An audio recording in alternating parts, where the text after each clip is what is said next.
To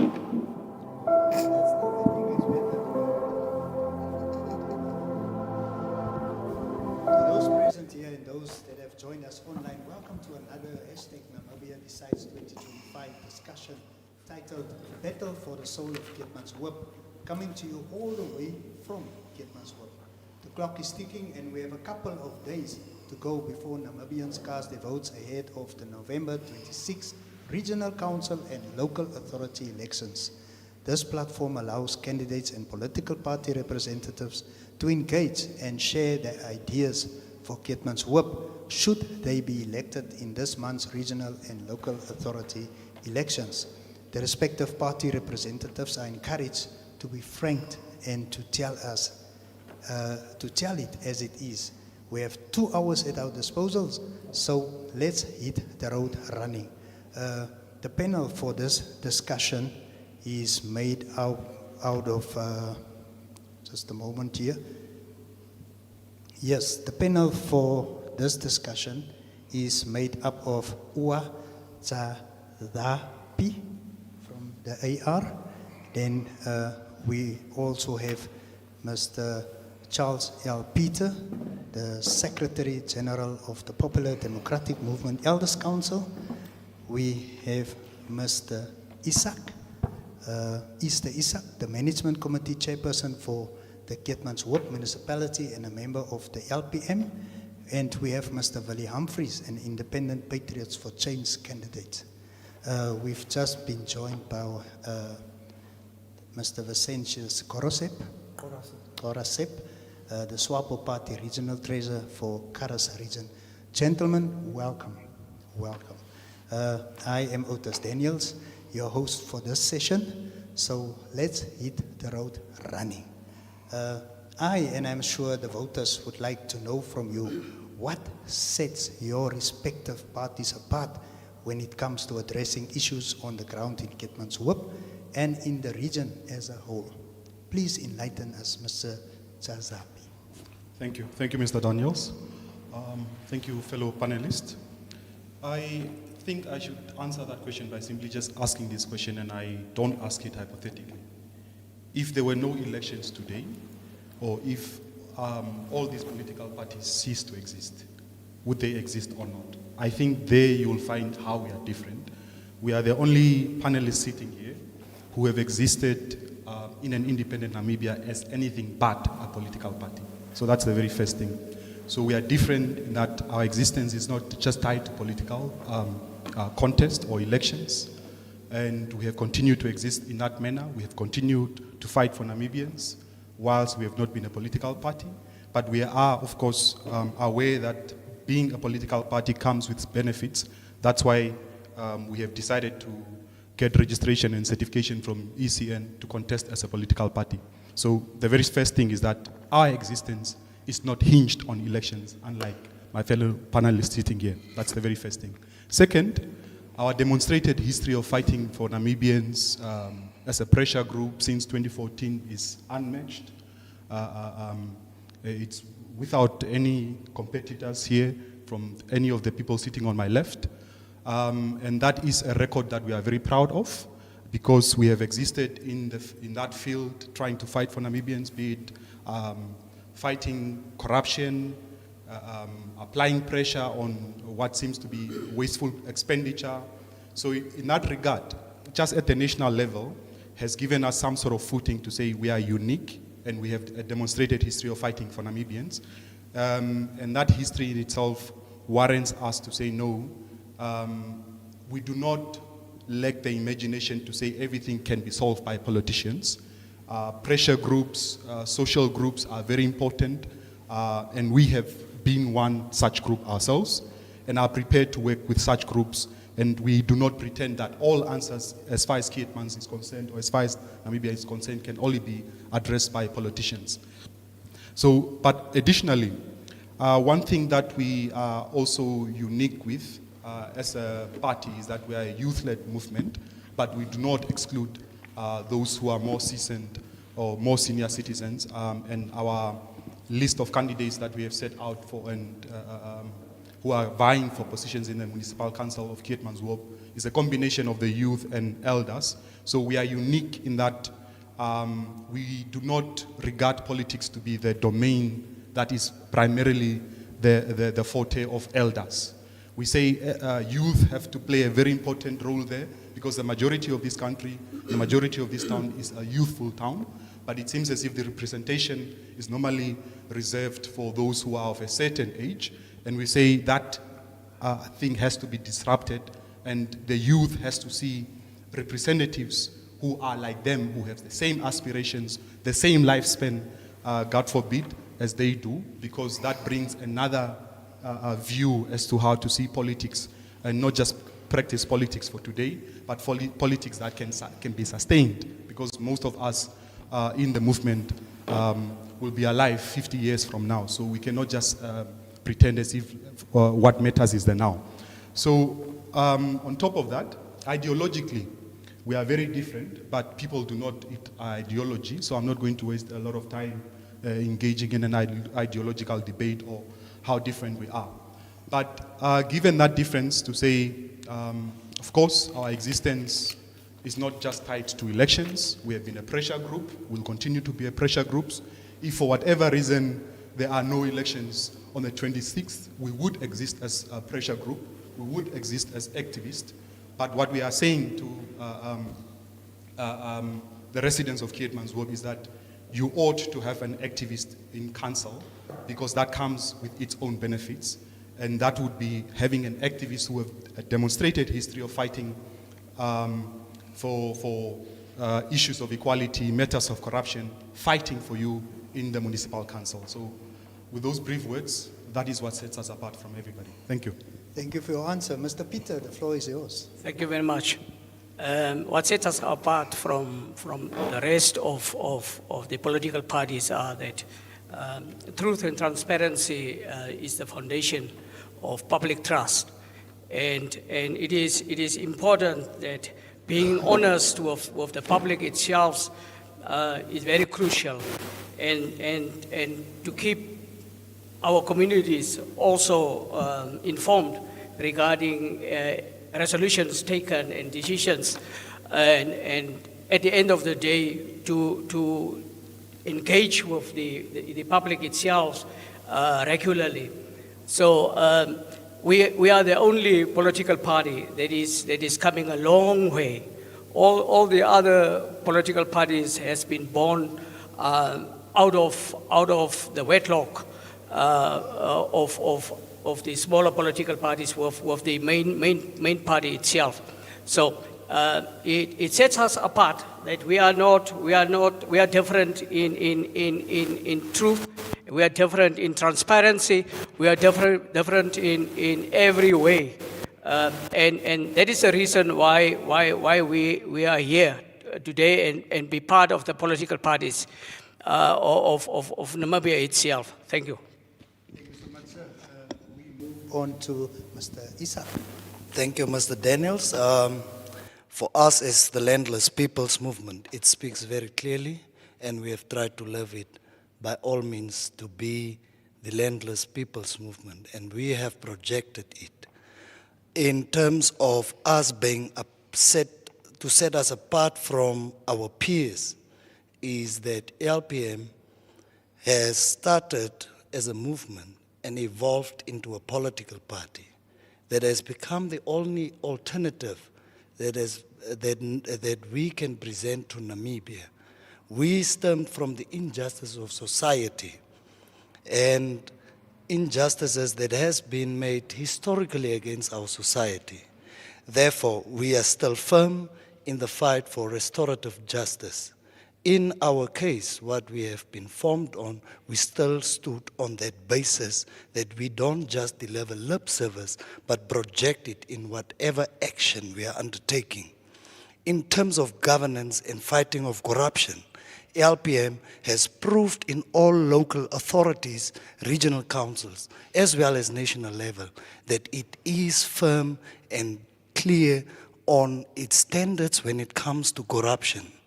Therefore, in all areas where LPM has governed and is still governing, LPM has dealt head-on with corruption and irregular practices within all institutions, to say that for a fact that we are not just providing lip service, and we have proved beyond reasonable doubt to society that we are the only alternative in fighting corruption.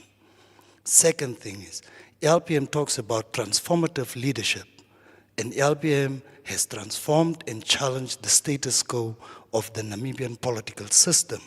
Therefore, the only party that could stood up and stand firm to fight for restorative justice in the case of genocide, where its leader took on the German government for the atrocities committed in 1904 to 1908 and prior 1904, that the Germans did injustice to Namibia. So that proves that we are not just there for lip service, but to prove beyond doubt that we are the change makers of society. LPM is also the only party that has stood firm in the fight for corruption, where it has addressed the issue of the fish rot, not saying or judging based on face and color, but to fight for corruption wherever an injustice is in our society, not limiting it to whatever. LPM, in the fight for land and landless people in Namibia, has proved that all councils under the leadership of LPM has provided land that was previously only distributed to developers, to a ratio where developers got more than 80% of land that is available in residential or municipal areas, to make it 85% to residents and 15% to developers. That has been the ratio where LPM is governing. LPM in Oranjemund has proven it, where the chairperson of management committee is LPM. LPM has proven it in Windhoek, to deliver 35,000 PTOs, permission to occupy, giving access to land for Namibians that seek land. The land question has been our key question that we have been trying to address. LPM in Marinta has addressed the question of land and currently services 1,250 Erwin. So we are not there only to advance the talk of landlessness, but and joblessness. LPM has also in Karasburg proven, in Kois, in Batani, in Arwa proven that the land question remains the key question that needs to be answered by all Namibians. And with statistics, we can say in Keetmanshoop that LPM has delivered about 1,700 plots to residents and not to developers. Although we have also given developers land, we try to circumvent around the issue to say residents who are landless must be given the first priority. Therefore, 1,700 portions of Erwin has been serviced and currently occupied by those. We have fully exploited and actually set the tone in the national housing policy, how it should be implemented, and we are proud to say that the Landless People movement is not here for lip service, but actually bringing in development. In terms of youth unemployment and employment creation, LPM has been key in giving jobs. LPM is leading in Keetmanshoop. We boast with an average age of 35 years for our top management in the Keetmanshoop municipality, which means that we are not just talking about youth employment creation, but we are empowering, boasting with the youngest acting CEO in Namibia, which is just 32 years old. That is a fact, and we are not here to promote and talk about youth employment and youth empowerment, but we are the practical projection of what youth empowerment is. In terms of youth, direct and indirect employment opportunities, LPM-led council spends about 1 million per month to empower youth, because unemployment should be addressed by one or the other authority. Therefore, we as the LPM stands out to be unique in its posture, in its projection, in its manifesto, in the implementation, and as well as the application thereof. And therefore, in our existence for the past 7 years as a political party after the movement, we have not said anything, we have not achieved. We have been the front runners to show that this is what a political party should look like and project without moving away from its principles and its value system that it is implanting in the community. So what makes us unique is that we are not here for lip service alone, but we have proven that in the Namibian nation that we are the only alternative that exists that can re-engineer society, fight for restorative justice, and stand on its principles and still be firm to say that we are different in our posture, in our execution, and in our achievements. And we are not here to render rhetorics, but to ensure that we shape society to a place where we ought it to be. I thank you. Thank you so much. Up next, Mr. Humphreys, the floor is Good yours. afternoon. I'm representing IBC, which is a new party. We started on the 2nd of August 2020, but we are the second largest, the first largest opposition party in Namibia. We surpasses PTM, which was the official opposition party, because of the principles that we are having and that we put to Namibians. One of the principles that we have put on the table is the honesty. We are guided by honesty. We are guided by restoring the dignity of the people and by the rule of law. We stand by rule of law. What the law is saying is what we are implementing. So, and we are also guided by our manifestos and by our core principles. We stand for integrity, and we stand for zero tolerance to corruption. We ensure that the leaders and the people are accountable to the people, to the Namibian nation, and we are standing for evidence-based economic policies that are created for sustainable growth and jobs. We are standing for youth empowerment, education and skills development, and we are saying that all people are equal before the law, and we must respect the human rights of the people according to the Constitution of Namibia. And we are ensuring that fairness is taken and social justice for all of us. And there must be effective services in the local government and regional councils so that people must get services according to what the needs of the people are. Those are the principles that we are standing on. One of the core things that I mentioned is the youth empowerment, and we are saying that we are very serious with youth empowerment. In all sectors, they are representing us in the parliament, and they are serving also on the regional levels and also on the local levels as councillors. So that demonstrates our commitment towards the youth in Namibia. And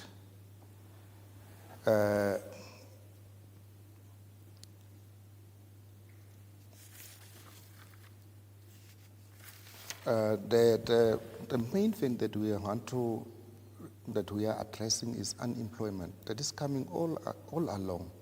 And Namibia there is no set plan for Namibians that is decreasing that would address unemployment.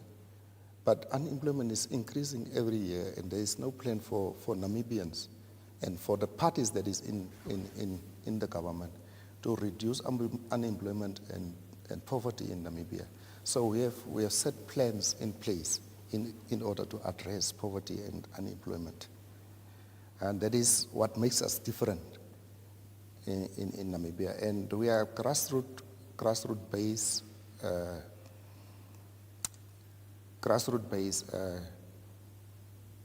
participatory.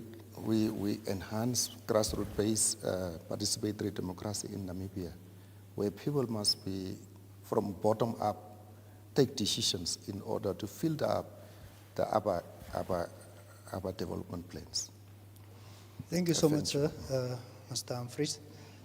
Now it's the turn of Mr. Gorasep. Yeah, we'll pass the mic to you. Unfortunately, you were not here when we kicked off. Welcome, sir, once again, and yeah, please enlighten us. Okay, thank you. Hello, am I audible? Yes. Yes, you are. Okay.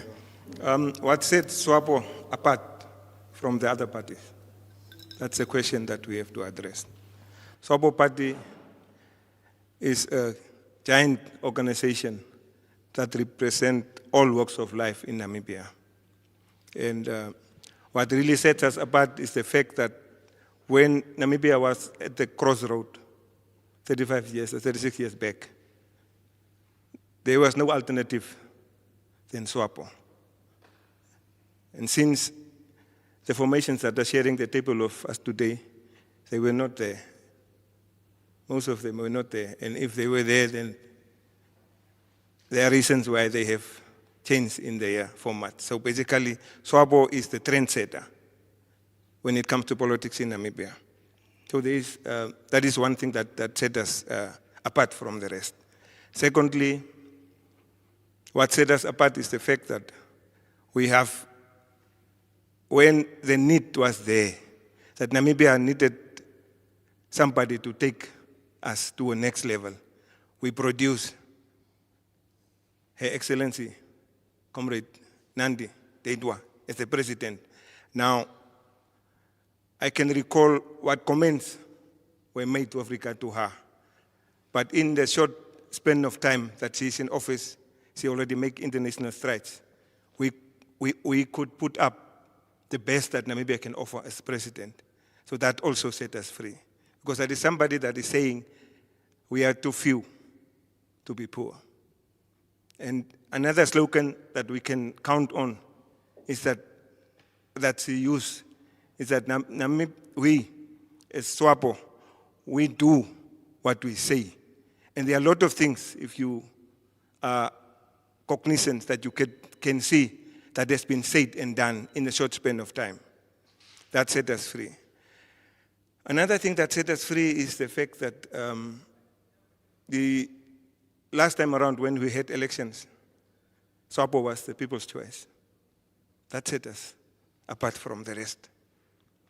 Also, SWAPO is the party that is basically forming the foundation of this nation.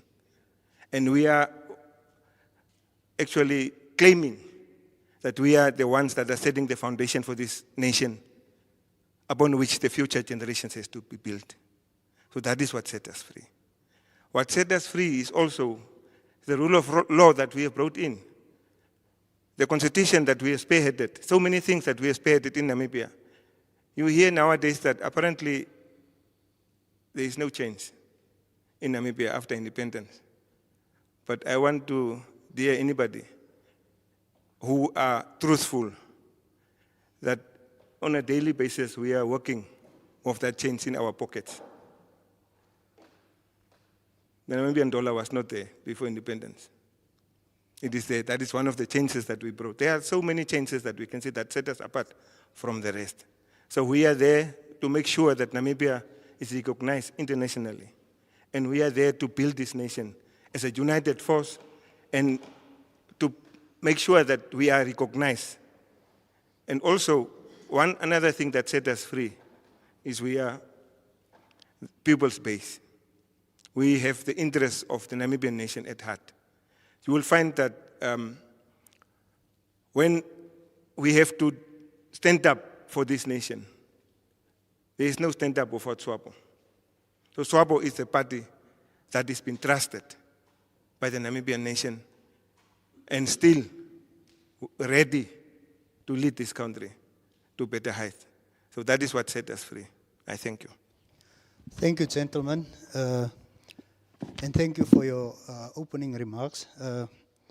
Some of the buzzwords that popped up were unique, the youth, the elderly, well-established, unemployment, justice, lip service, fish rot, land, facts, delivery, opposition, honesty, the rule of law, accountability, representation, crossroads, next level, poor, people's choice, and the future. So, let us now delve into some of the challenges faced by the region. The Karas is a region endowed with slumbering opportunities.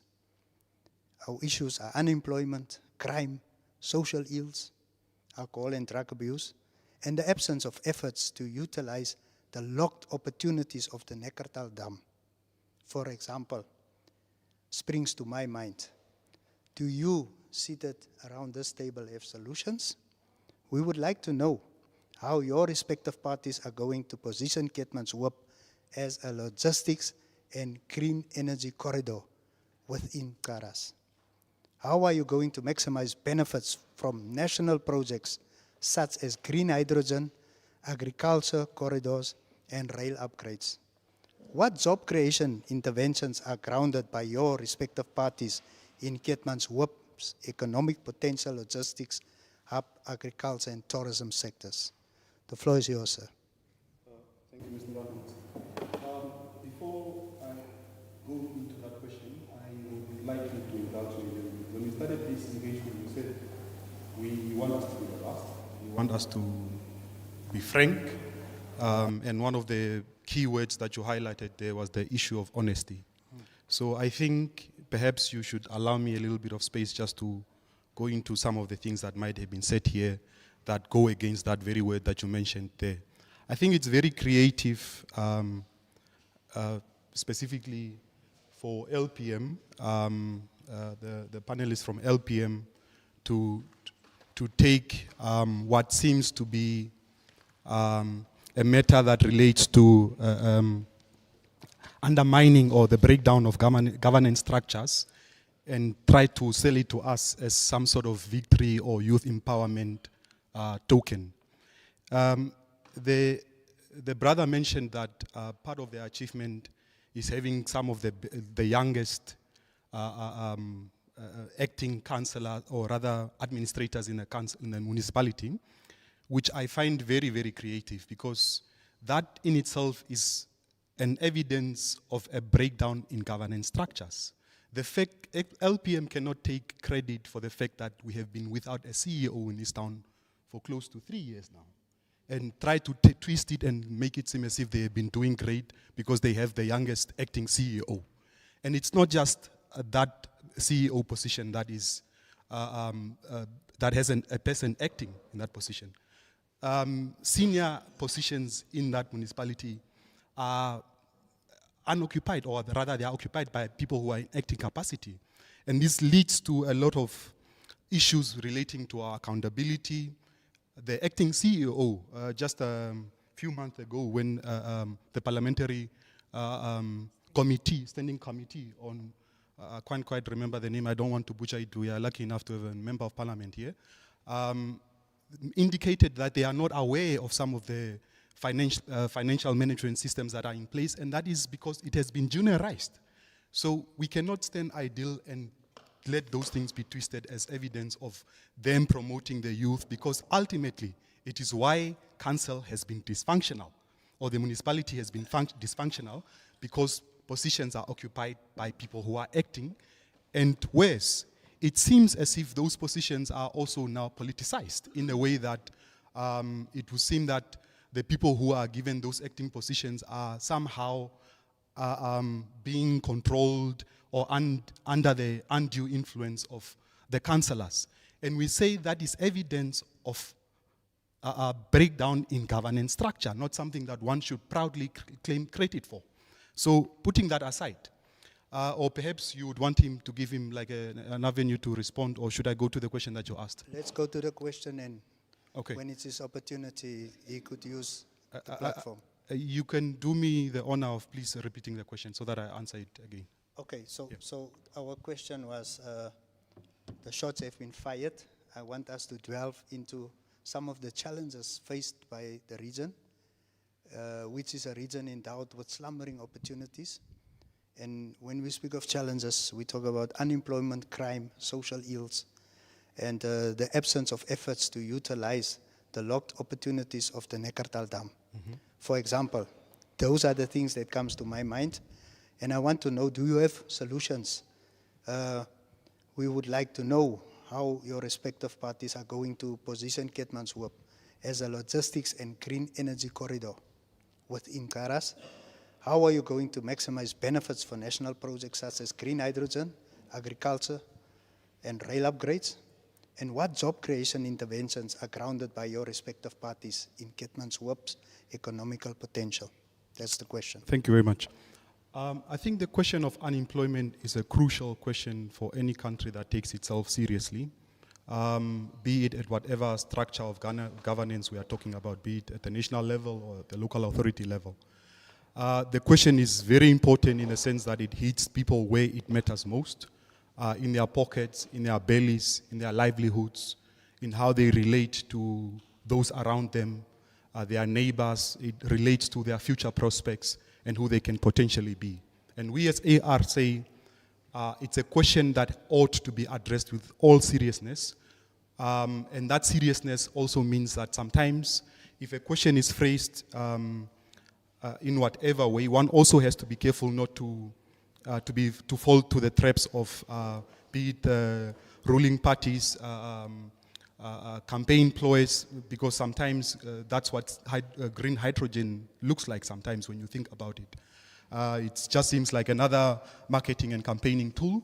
So, but it's a question that needs to be faced on and challenged and addressed in a real manner without sort of giving leg to what just seems to be campaign tools.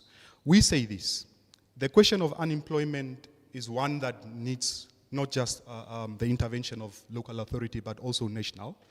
And it has to be targeted to speak to first skilled employment, because there are people who are on the streets whilst they have their degrees, their qualifications. But most importantly, because of the failures of our education system, most of the citizenry in this country, including the residents of Keetmanshoop, are sitting either semi-skilled or unskilled. So the question of employment has to target those areas. You were kind enough to bring up the issue of the Neckartal Dam, and we say this. There is avenue there where central government, as well as the regional council have also sort of failed to apply great pressure, where we as AR say, if you were to put us in council, that pressure from our record will not go away, because we have demonstrated that we are capable of fighting, and we'll be fighting for the citizens, for the residents of Keetmanshoop, so that the opportunities there are harnessed. The opportunities there, as you correctly point out, could relate to agriculture, and AR in its plan for Namibia says this. One way to tackle mass employment in this country has to do with creating mass employment opportunities by creating tenders that favor locally produced foods for prisons, for schools, for hospitals. And that is an area where the Neckartal Dam is uniquely placed to benefit the residents of Keetmanshoop, not just for skilled, potentially skilled employment avenues, but also for semi-skilled and unskilled. So we say that is an avenue that has to be studied and pushed, and to make sure that no, we don't just say no, we are going to capacitate and give plots, but ultimately there has to be some sort of value chain that we create there. But ultimately there has to be a receiver that is privileging whatever is being produced there to ensure that through this value chain, employment is created for our people, and such employment can be sustained.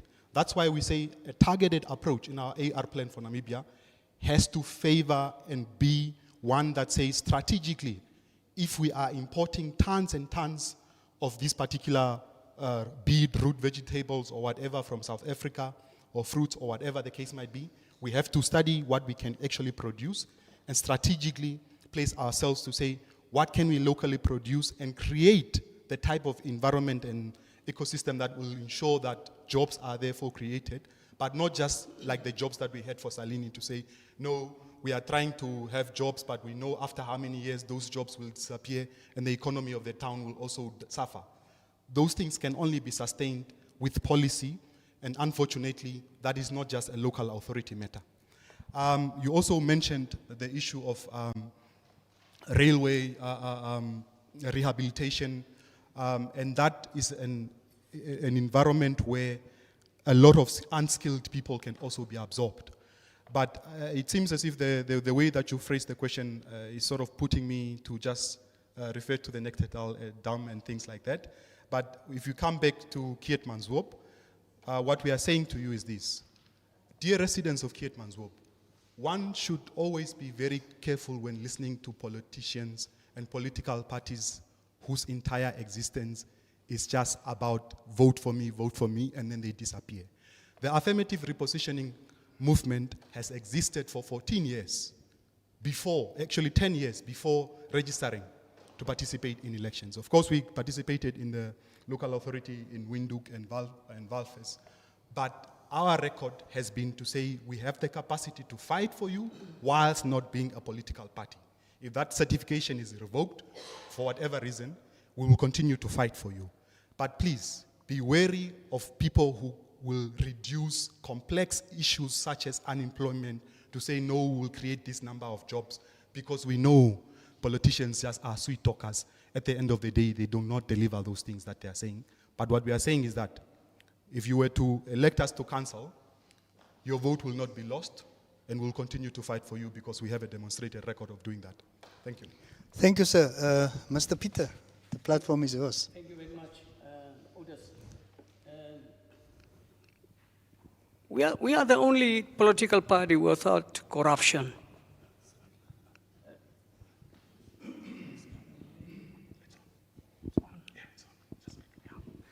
Now, corruption can have devastating effects on a nation and its residents. So, whether it's indirect or direct, political parties that is not PDM are stealing. Corruption is all over Namibia, and that is the reason why these political parties has a beautiful propaganda machine, and that is the reason why people have believed them.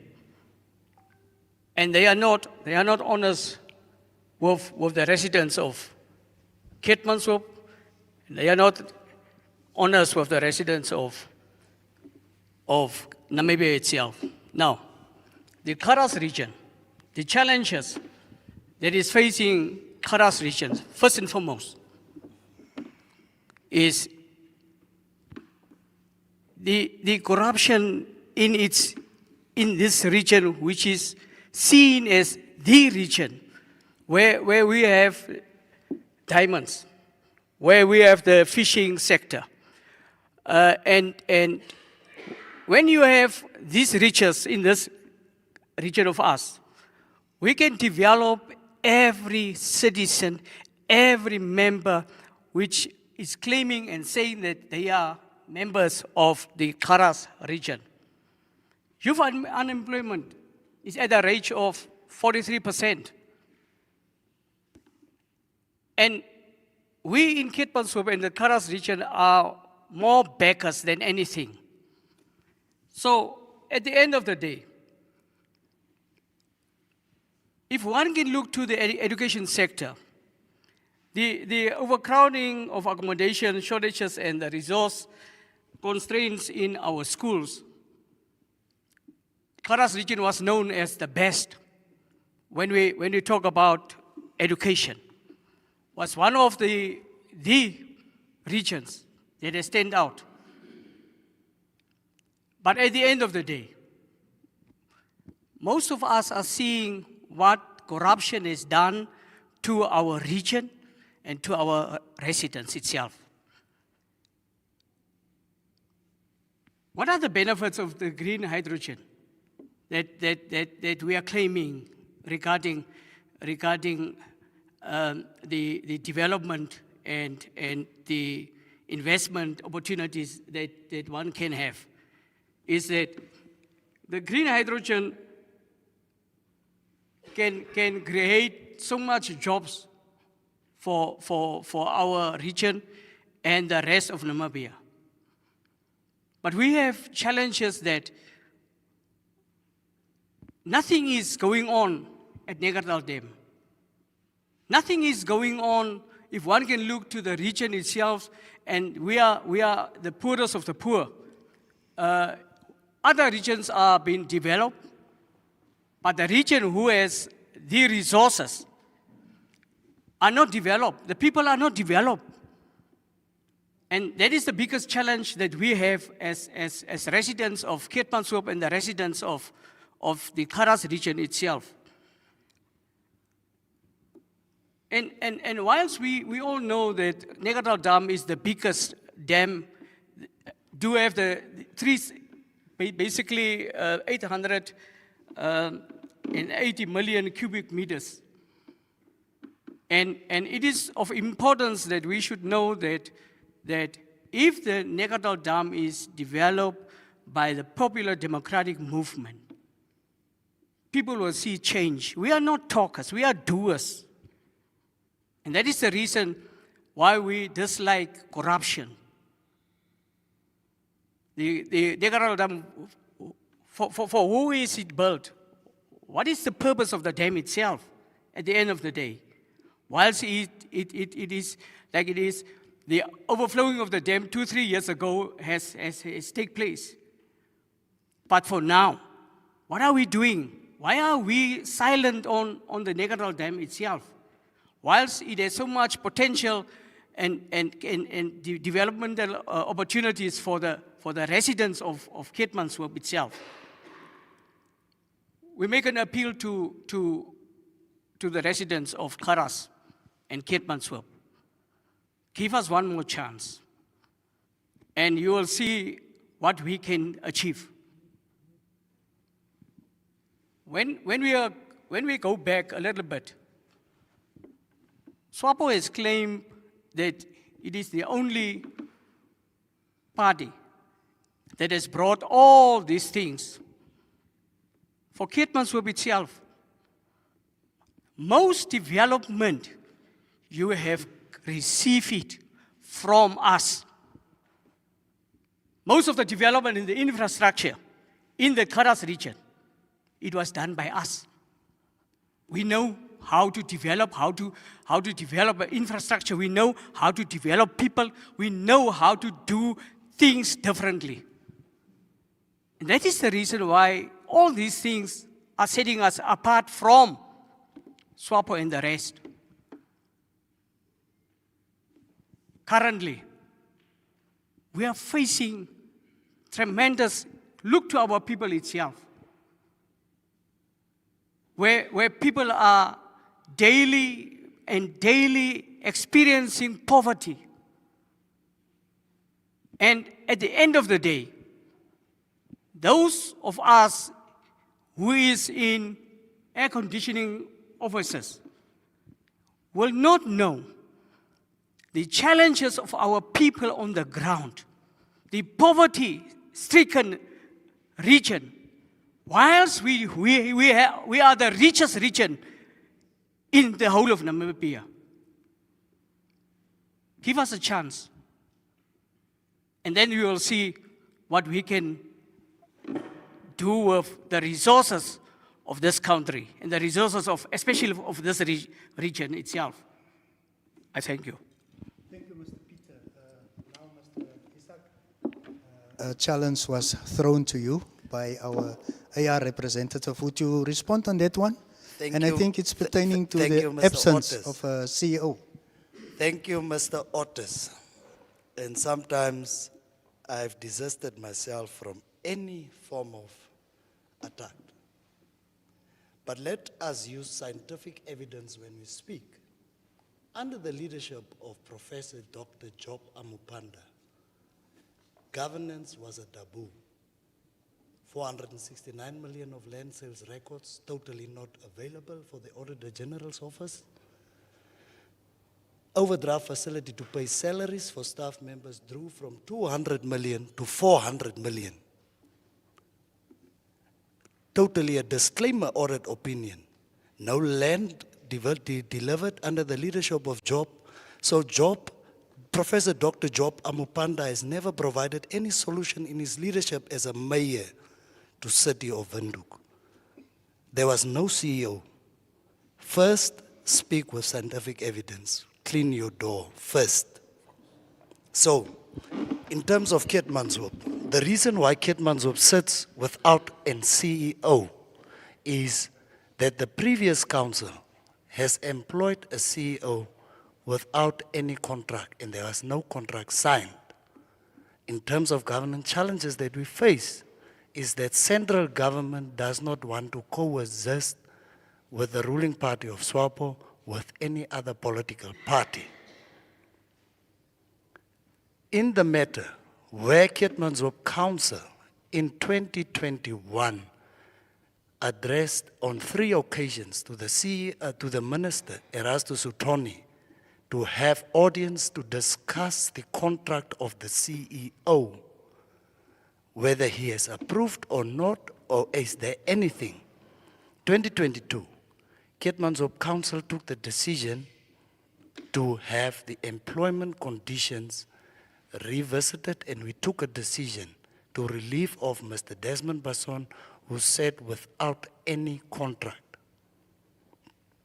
Continuous correspondence between Keetmanshoop municipality and Minister Erastus Utoni proved futile. Only now, under the leadership of Sankwasa, he said that an amicable solution between the case of Desmond Basson and Keetmanshoop municipality needs to be found. And we are in the court, and therefore, because the matter is still between courts, the matter cannot be resolved as of yet. But first, provide scientific evidence, but I will not dwell into speculative accusations and allegations. As we boast, the only 2 vacant heads of department is the Infrastructure Technical Services as well as the head of Electricity Business Unit. Thanks in that regard. All other top management positions are filled. The other is a legal contestation. I don't know where tribal alliances and political alliances are coming in terms of discussions and trying to influence administrators by operation of law. Council, and I want us to first face the logic. Council is led by politicians. And a politician is also the chairperson of the local, the management committee. By operation of law, 26 subsection 1 subsection A, the chairperson of management committee is responsible for the implementation of council resolutions. How can you justify saying political influence when council has to push for the implementation of its decisions to the ultimate? Therefore, with us as Keetmanshoop municipality, we can boast to say any decision we took, we have been implementing it. And we have brought in a performance management system. Therefore, whoever does not perform has to make way. It's not because of preference, but it's based on merits. So if you have a strategic objective and fail to achieve your strategic objectives in the position, we can boast with a skilled component of staff members that we can continuously test each and every staff members until we fill the vacancy. So how can there be a structural and governance breakdown? And sometimes we need to be evidence-based when we talk. Because during the time of Job Amupanda as the mayor of Windhoek, who is responsible to appoint the CEO, failed to appoint the CEO till it was resolved under the leadership of the Landless People's Movement, where the current CEO was appointed when Shade Shireen Governors was the mayor of City of Windhoek. Therefore, in terms of being selective in reality, we need to be clear. But let me come down to the challenges of Karas region. Thank you so much, sir. In terms of the challenges that we are experiencing in the Karas region, is that central government, under the leadership of SWAPO, has shown and proven continuously, time and time over, that coexistence is a taboo with other opposition parties. Keetmanshoop local authority has coexisted with SWAPO to actually show that it is beyond our political and ideological differences, that we have to work for the interests of the residents of Keetmanshoop. My current councillor, who is also now a panelist, can attest to it, that we coexist in the council as two other parties. So coexistence is not going up to central government. In terms of the management committee and everything, in terms of regional council, SWAPO has proven to itself over the past 5 years, after the 2023, when there was a change in office bearers of the regional council, a SWAPO member accepted the management committee member position, but had to resign from the management committee position as a member because the party has instructed her to do so. That's the reality. So when I speak, I want us to speak with scientific evidence. The challenges in terms of us facing with development is, in recent months, about 6 months ago, the government has awarded Keetmanshoop 75 million, where we have requested 65 million for the upgrade of informal settlements. The government in itself wanted to retract that money and wanted to give Keetmanshoop 75 million. And we had to battle with the minister and inform him that we will approach the courts to find out why such is done.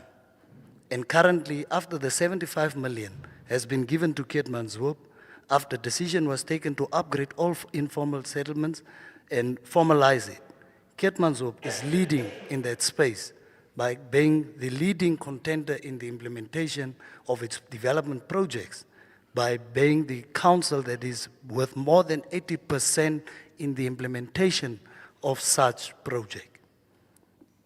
We are talking in terms of development and what we are doing in terms of employment.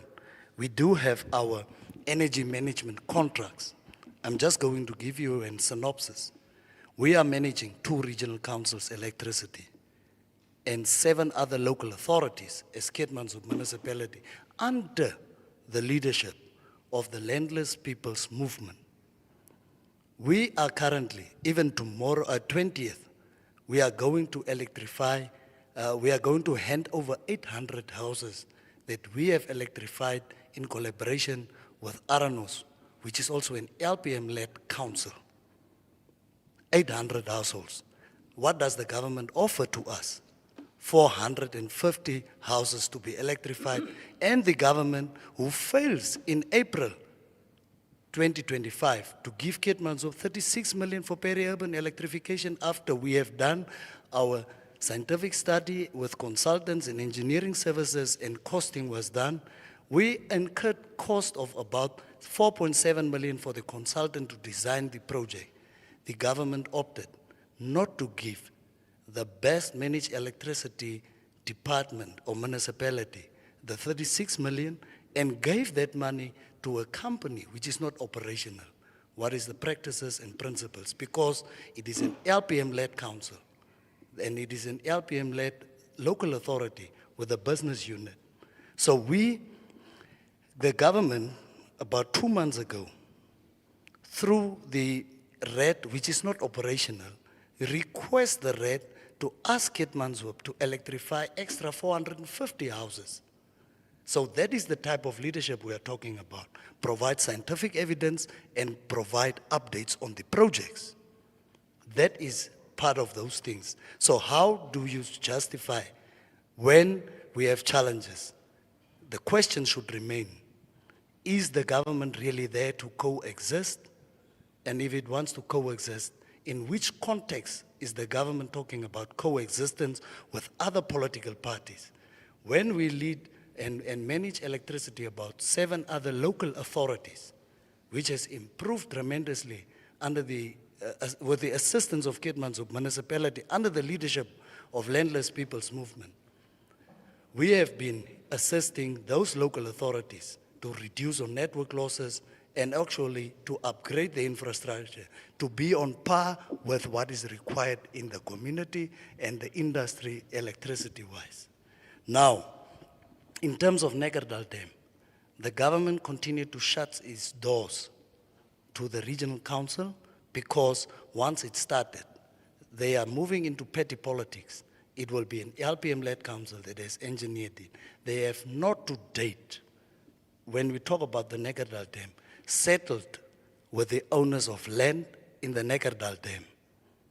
They have not done it as such after they have constructed. So there's a dispute, and that the government does not want to resolve because there is that dispute which hampers development. We talk about resources, and when we talk about resources of this country, there's no clear cut from all stakeholders or from the ministry or the custodian ministries as well as companies.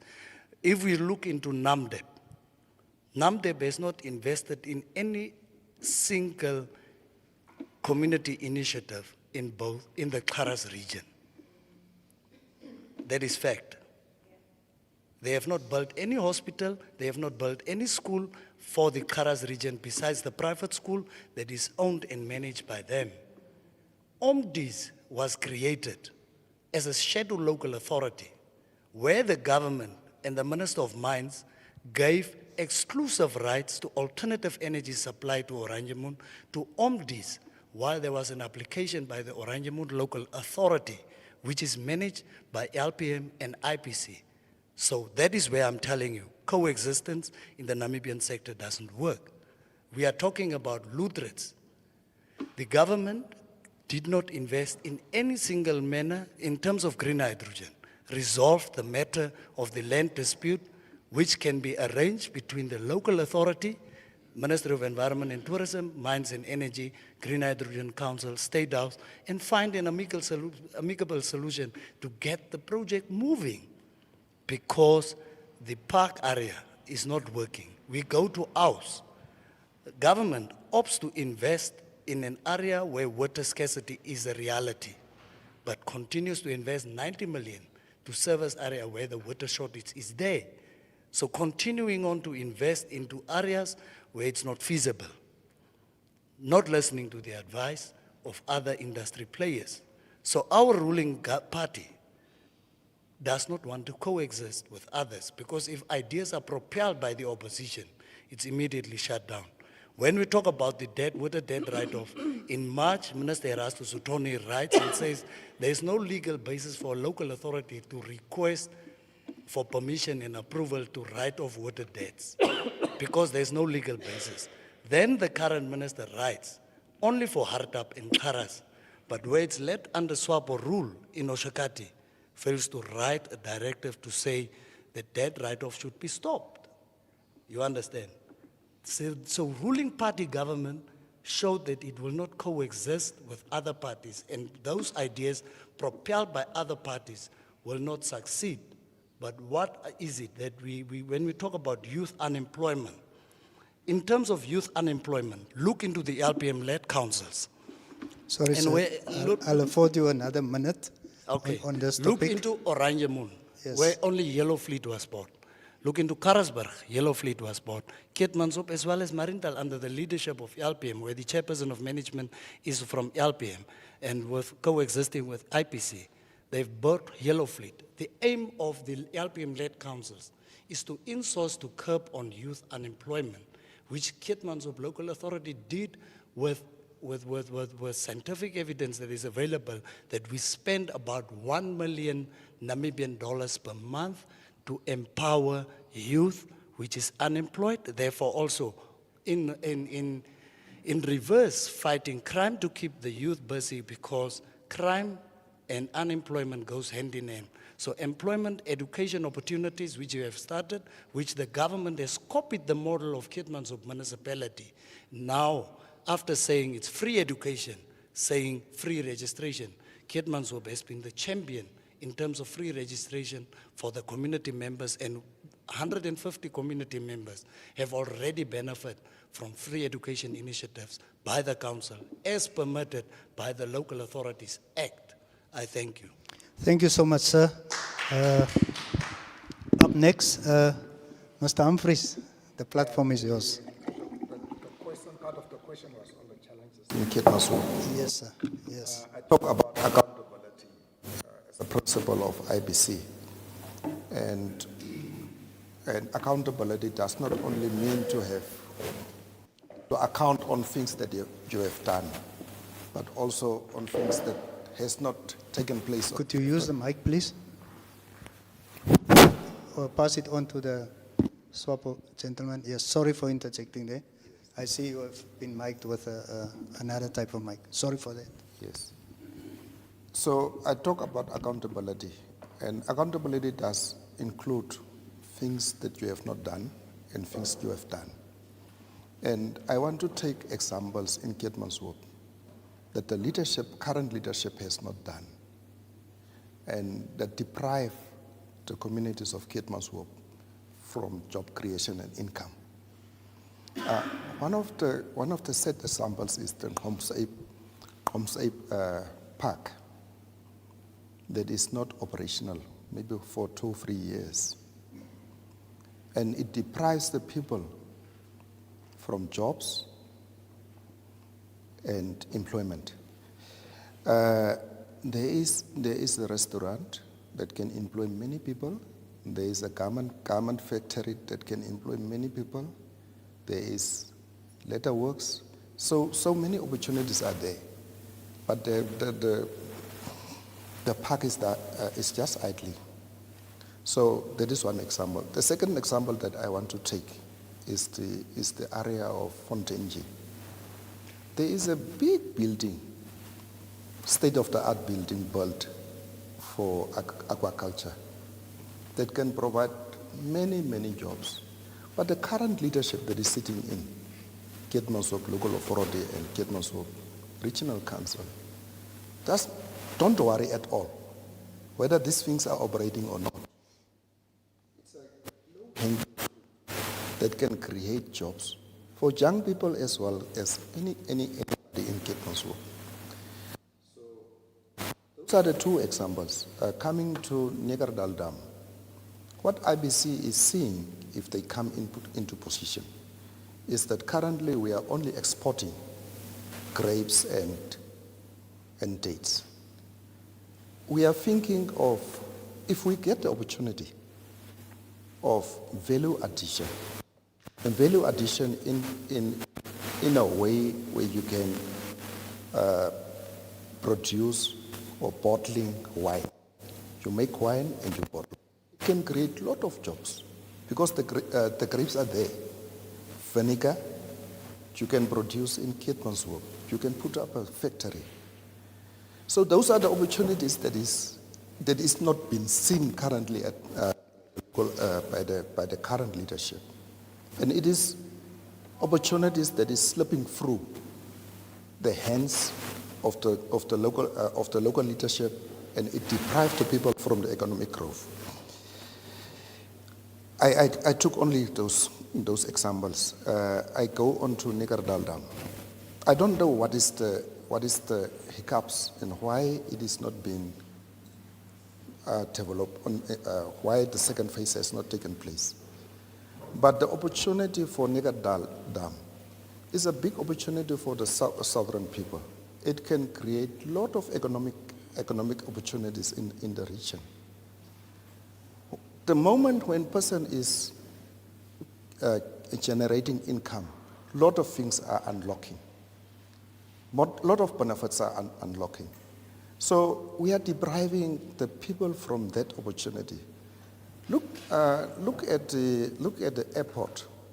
Airport is just standing and idling for many, many years. The aviation training center is idling for many, it is not functioning at all. So it indicates a clear-cut weak leadership in our region by the current leadership, because they are not seeing these things as opportunities to curb on, to address or mitigate unemployment and poverty in the region. So those are very simple examples that I'm taking. So if we are getting opportunity, how do we address unemployment in Karas region at all? One of the things that we want to implement is the tarring of roads between Arwap and Kois.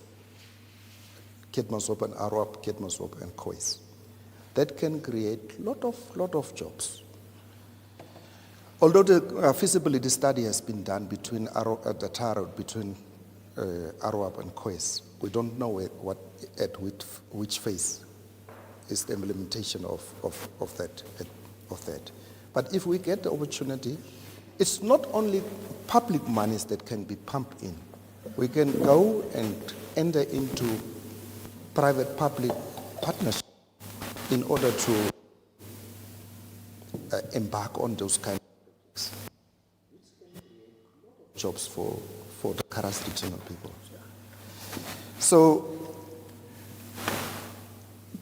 because I'm on the regional level, that's why I'm taking broader perspective of the development issues.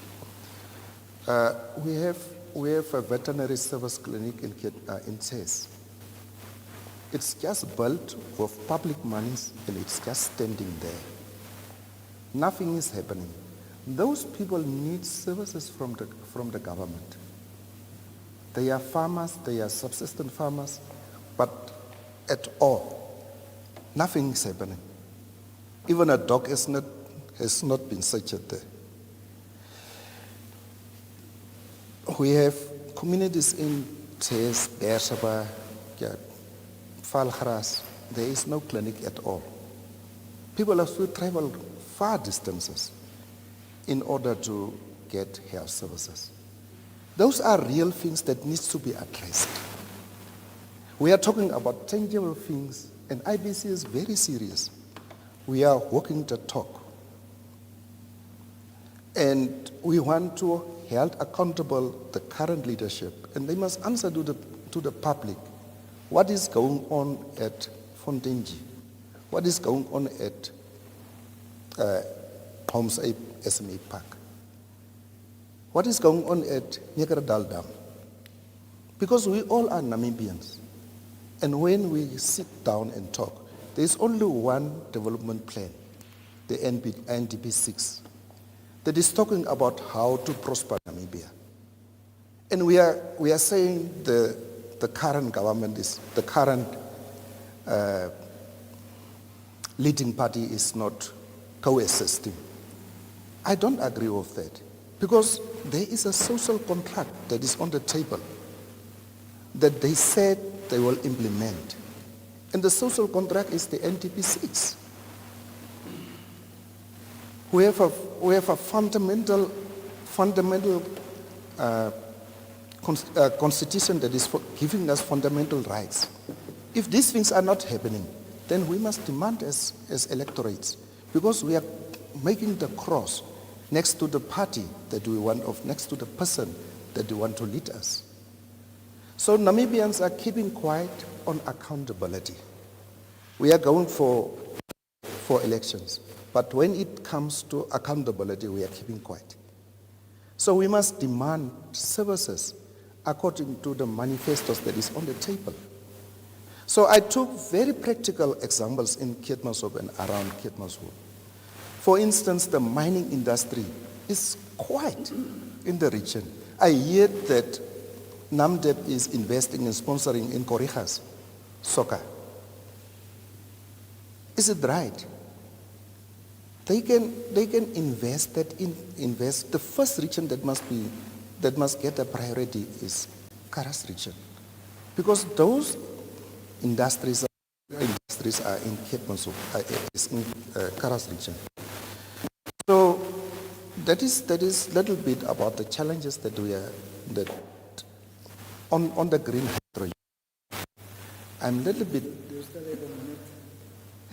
For the sake of fairness to all other participants here. Yeah. I think it's a political fufu that is being been seen. Because there are a lot of things that needs to be addressed. One is the land where green hydrogen is land. Is land that has been disposed from people. And it has not been addressed how to restitute and compensate those people. We are not talking about ownership of green hydrogen, because most of the mining industries is in the hands of foreigners, and government doesn't want to talk about those kind of interventions. They must make clear act that Namibians must have at least 51% in the mining industries, in the fishing industries. Those are clear, tangible issues that can lift us out from poverty. Thank you, sir. Up next, for his response, Mr. Korasep. The floor is yours. Yes, Okay. yes, you are. For the sake of going forward, you two will share that mic, and the rest of you can share Okay. the other mic. Okay, a lot of issues has been highlighted, but I want to start more specifically with the youth empowerment drive that Swabo Party has initiated, that is clearly reflected in our manifesto, whereby we understand the plight of the youth. Being unemployed, doesn't have opportunities, and end up being active in other areas instead of being productive. I think the project or the Youth Development Fund that has been created can address that particular issue, whereby youth is encouraged. We already have seen that a lot of youth has responded positively and applied for the Youth Development Fund, which is a practical thing that has happened. We are not aware of anything else that have really been so open for youth to stand up, make some effort, and be productive. That is one thing that is focused for the youth to take the initiative.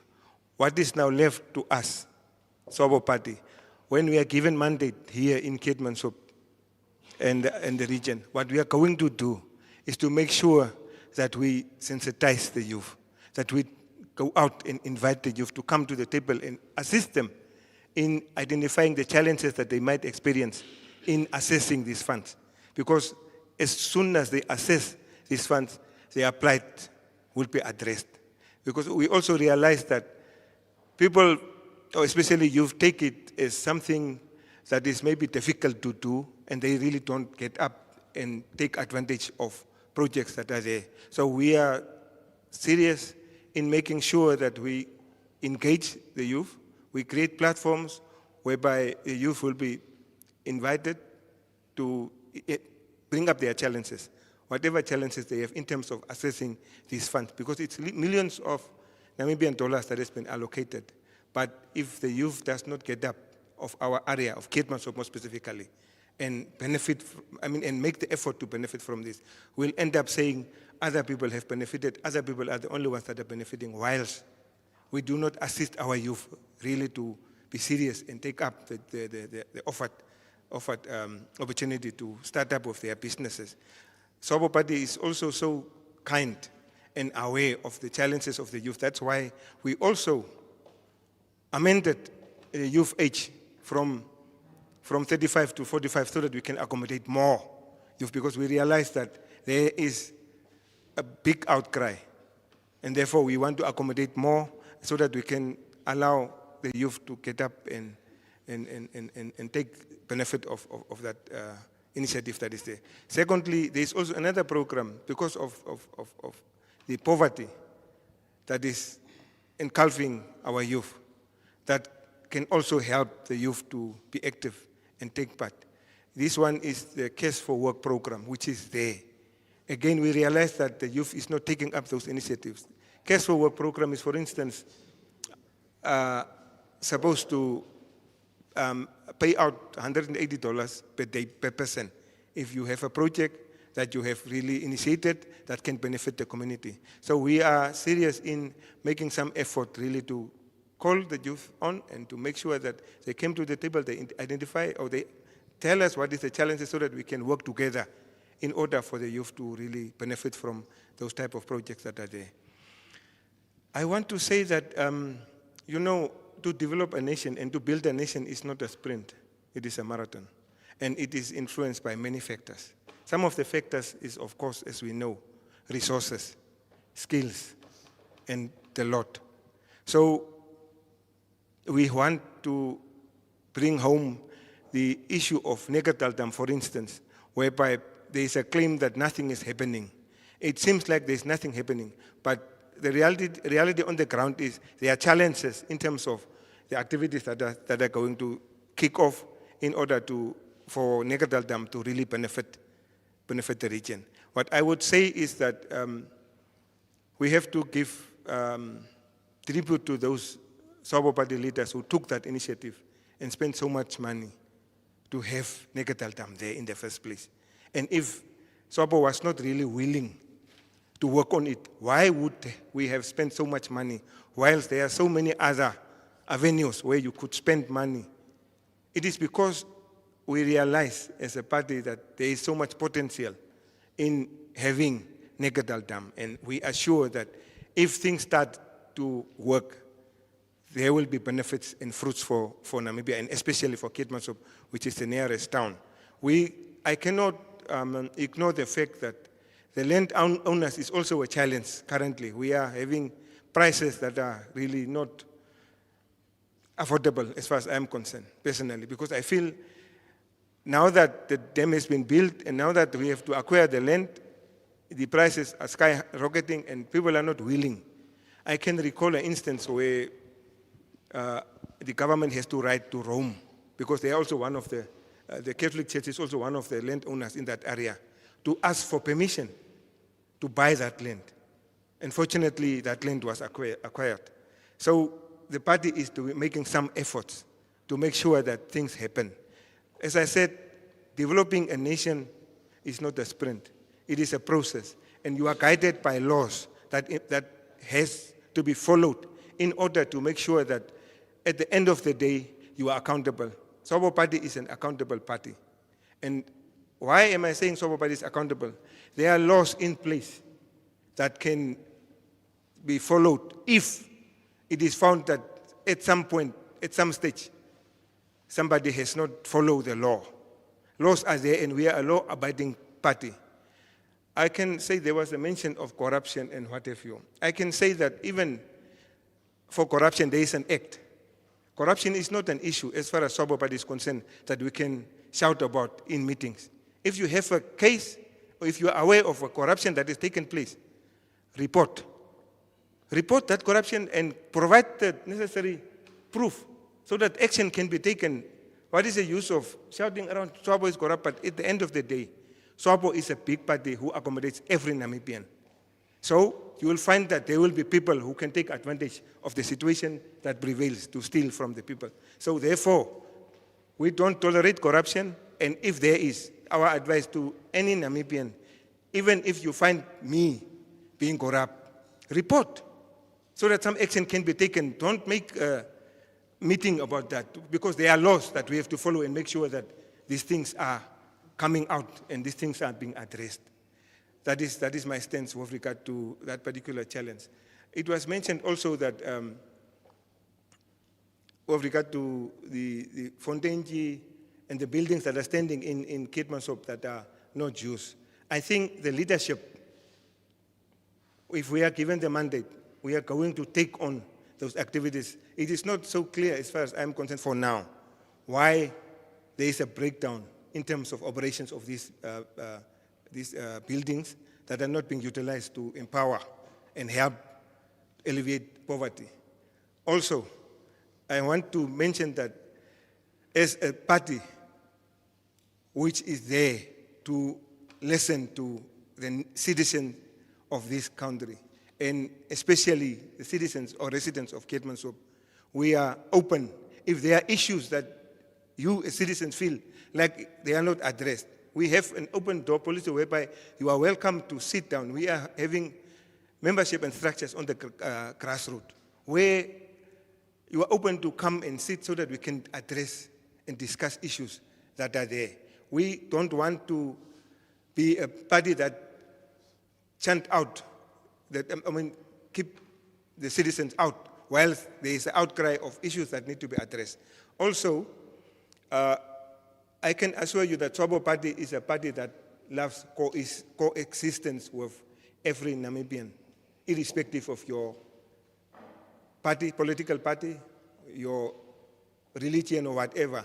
And there again, we have laws in place. If you find Swabo Party or the government who has failed at some point, follow the necessary laws and take us on, and we'll be able to defend where it is defendable, and we'll concede where it is supposed to be conceded. But for our part, we are on the mission to build this nation.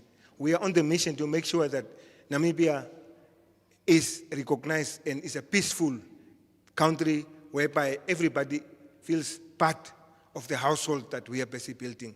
I thank you. Thank you so much, gentlemen, for your answers. Let's now touch on the issues pertaining to the lack of housing as well as land provision and services. Keetmanshoop has several informal settlements, including Tseiblachte, Extensions 7 and 9, and Ileni. Now, these are areas characterized by a lack of basic services like water, sanitation, and electricity. How are your respective parties going to address these issues? Mr. AR. Yeah, thank you very much. I think I've been quiet for a while. My voice is almost leaving me. Yes, I think we'll keep the time to 5 minutes. To 5 minutes. Yeah, going It's a long forward. time to talk. Yeah, okay. Yeah, but again, for the purpose of robustness, I will respond to one or two things that were mentioned earlier before addressing the substance of your question. It was mentioned that we have to be scientific, and for the purpose of that, Mr. Isaac, I would like to point out that although LPM can take credit for the appointment of the CEO of Windhoek, scientifically, that process started whilst Professor Job Mpanda was the mayor of Windhoek. I can give you the exact dates, the months when the adverts were done, and that happens. Job was, Professor Mpanda was president, or rather CEO from December 2020, right after COVID, and then he vacates that position in December 2021. Thank you. The advertisement for the position was in May as well as April 2021. The presentations and the interviews were done in October 2021. So technically, you can take credit for work that was done by others. And I think that's what the chairperson of the elders was also implying to say sometimes maybe the credit might be unduly taken whilst other people might have done the work. I will say that with regards to that. The councillor from Swapo, I'm afraid of mispronouncing the surname because you have reminded us. No. Yes, unfortunately, I don't want to butcher it. You say it's a marathon. We totally agree with you. But the 35-year marathon is very, very wrong, very long, rather. It's a historical marathon, really. And one would also take note that he said, no, they have been, it's because of their kindness that they have been doing these things of the youth fund. They are so kind, they are so available. I think that is also very, very creative. We should not forget that all these things that Swapo is doing, good as they are, as the patriots, not patriots in the sense of Mr. Humphreys.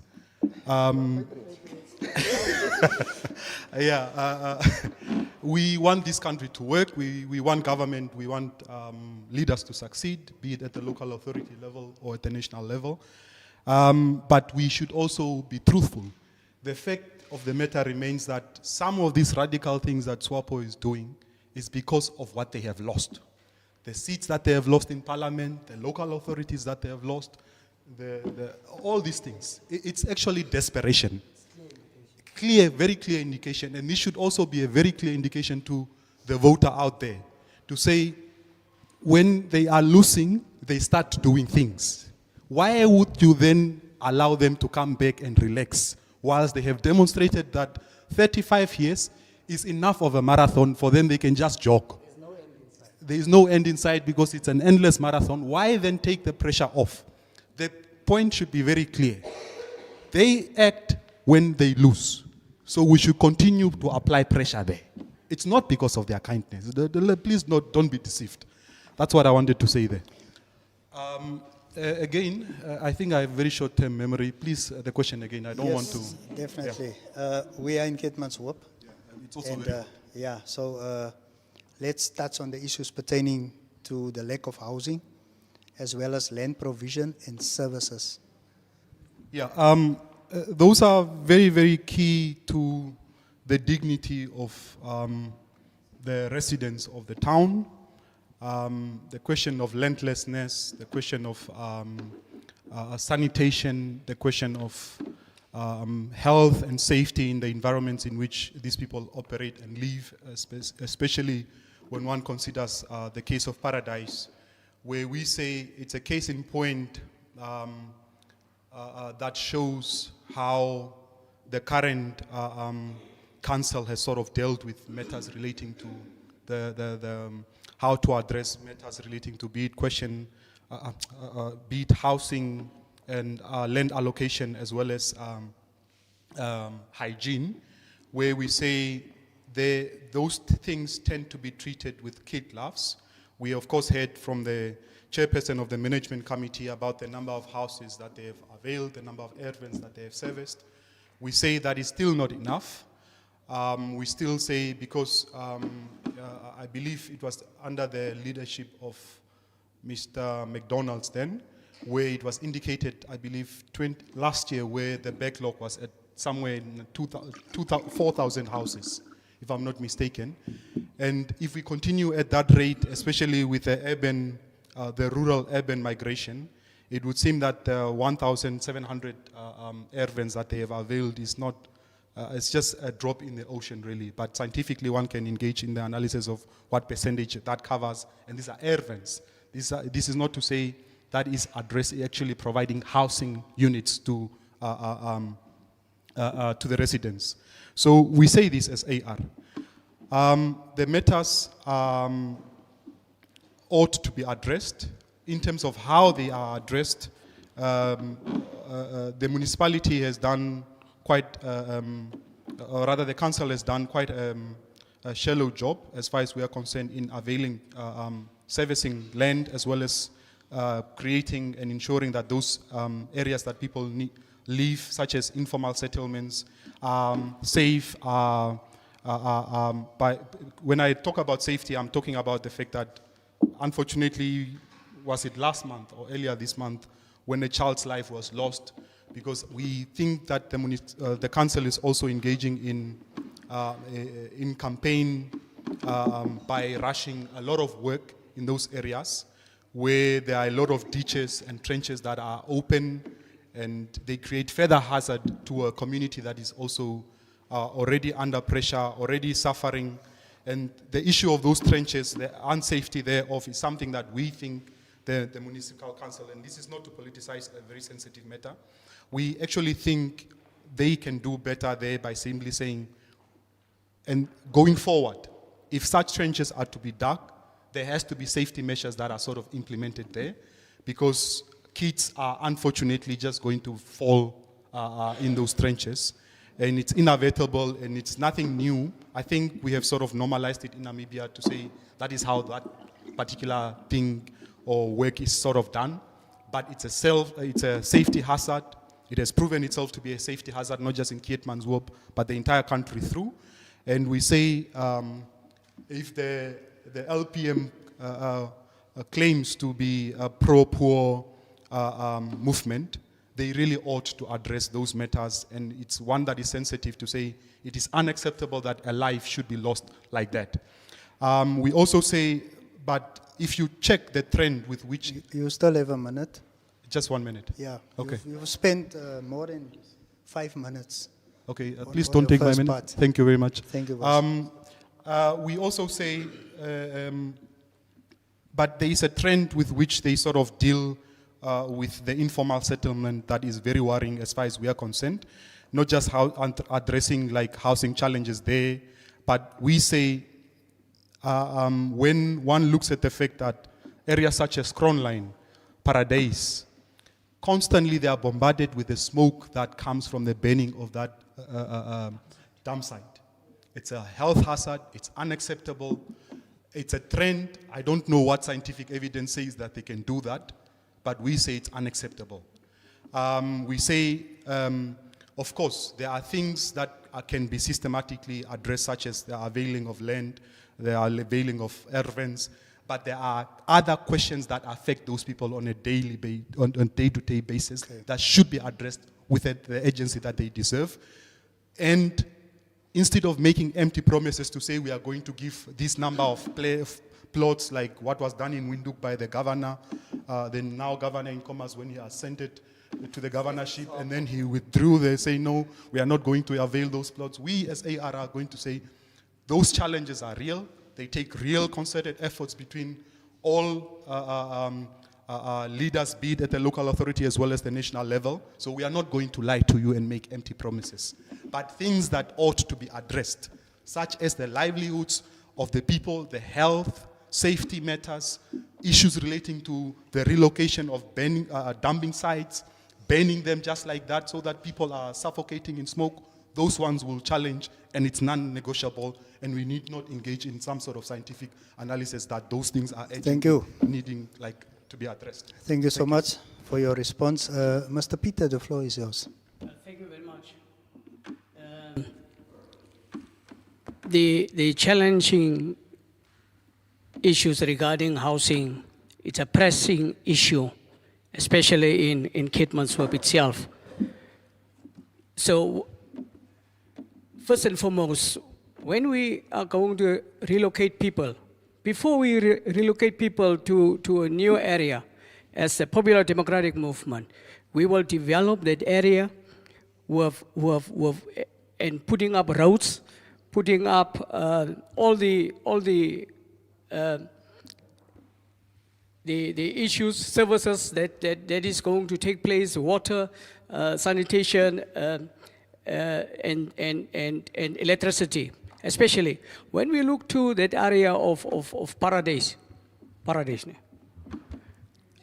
it's very dark. It's a danger to people. Paradise is a place where people are dealing with snakes daily.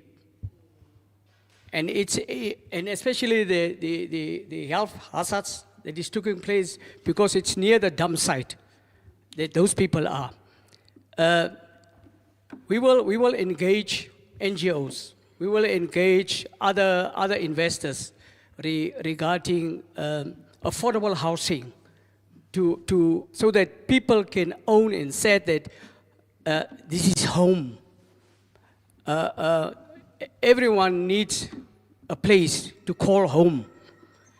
At the end of the day, some of us didn't hear the wind when it is blowing.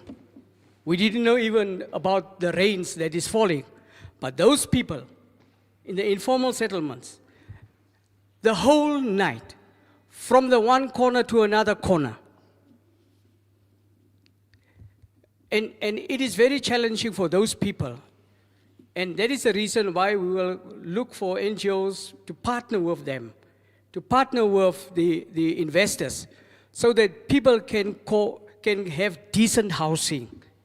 Because housing, every one of us needs housing, but let's call it home.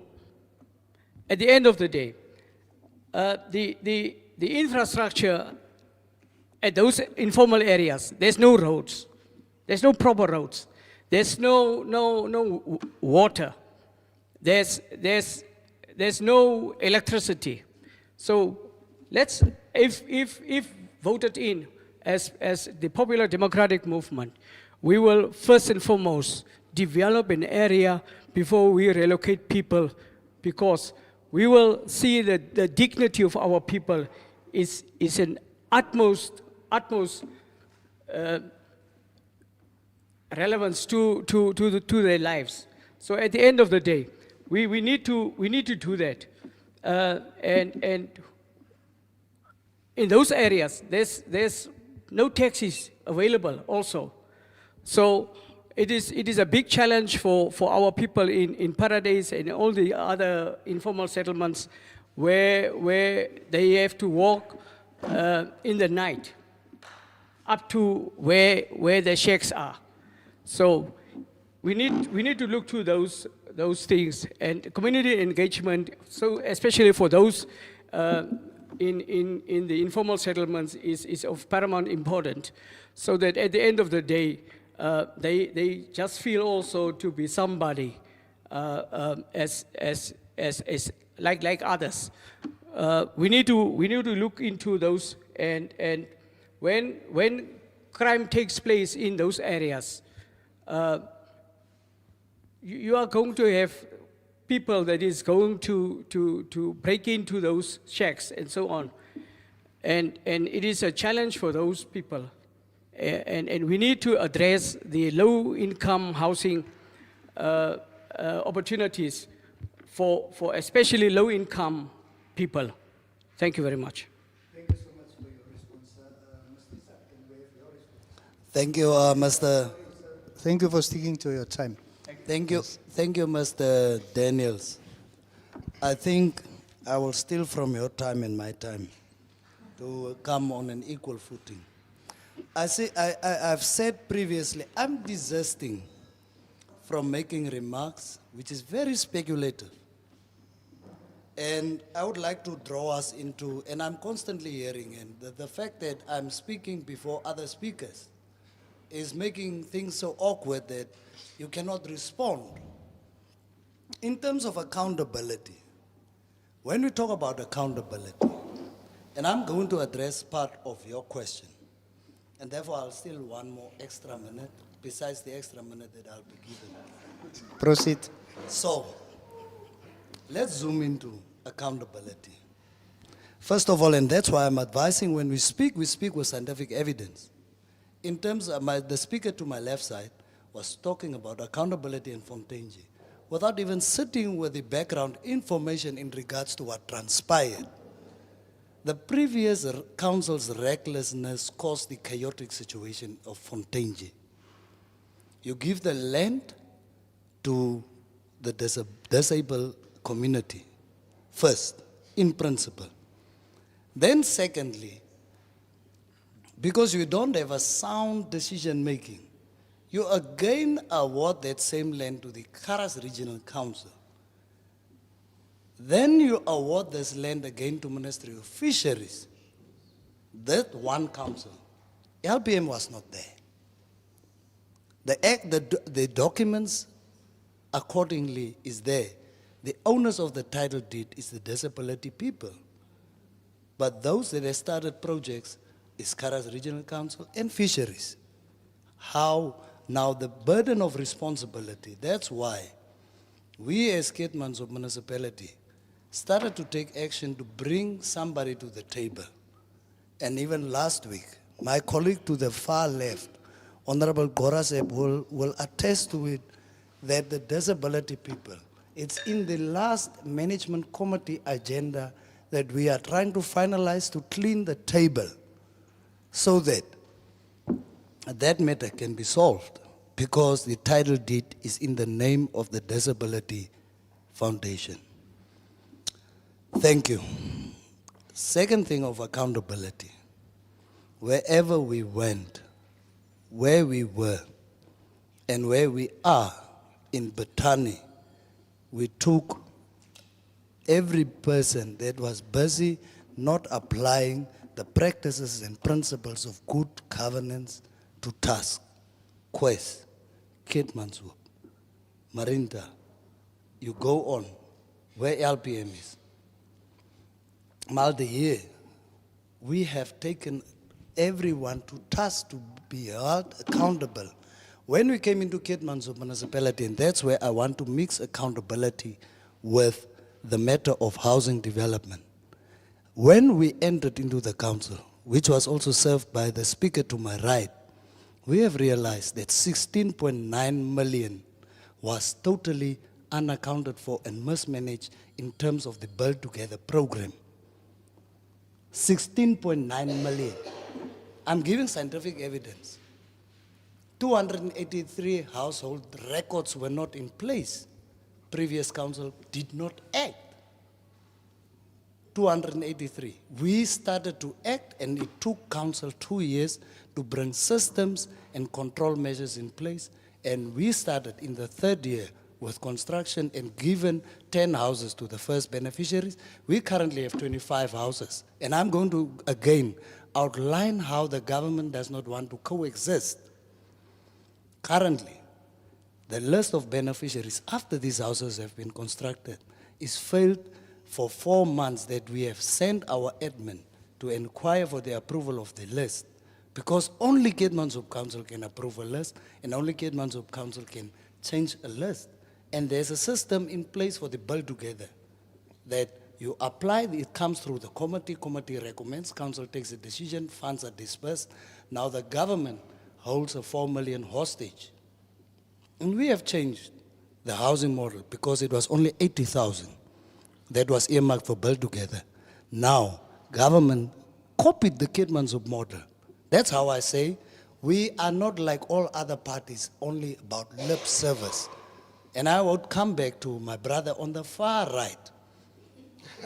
That affirmative repositioning as a movement spoke about land, even took land, but never even given any resident of Windhoek land under the leadership of Prof. Dr. Job Amupanda. How contradictory. Before leadership, you advocate for land. After leadership, you attain leadership, no land is given. Scientific evidence, no record. I'm just giving the facts. In terms of scientifically, you still have about 2 minutes left. Yeah, I've got 2 minutes left.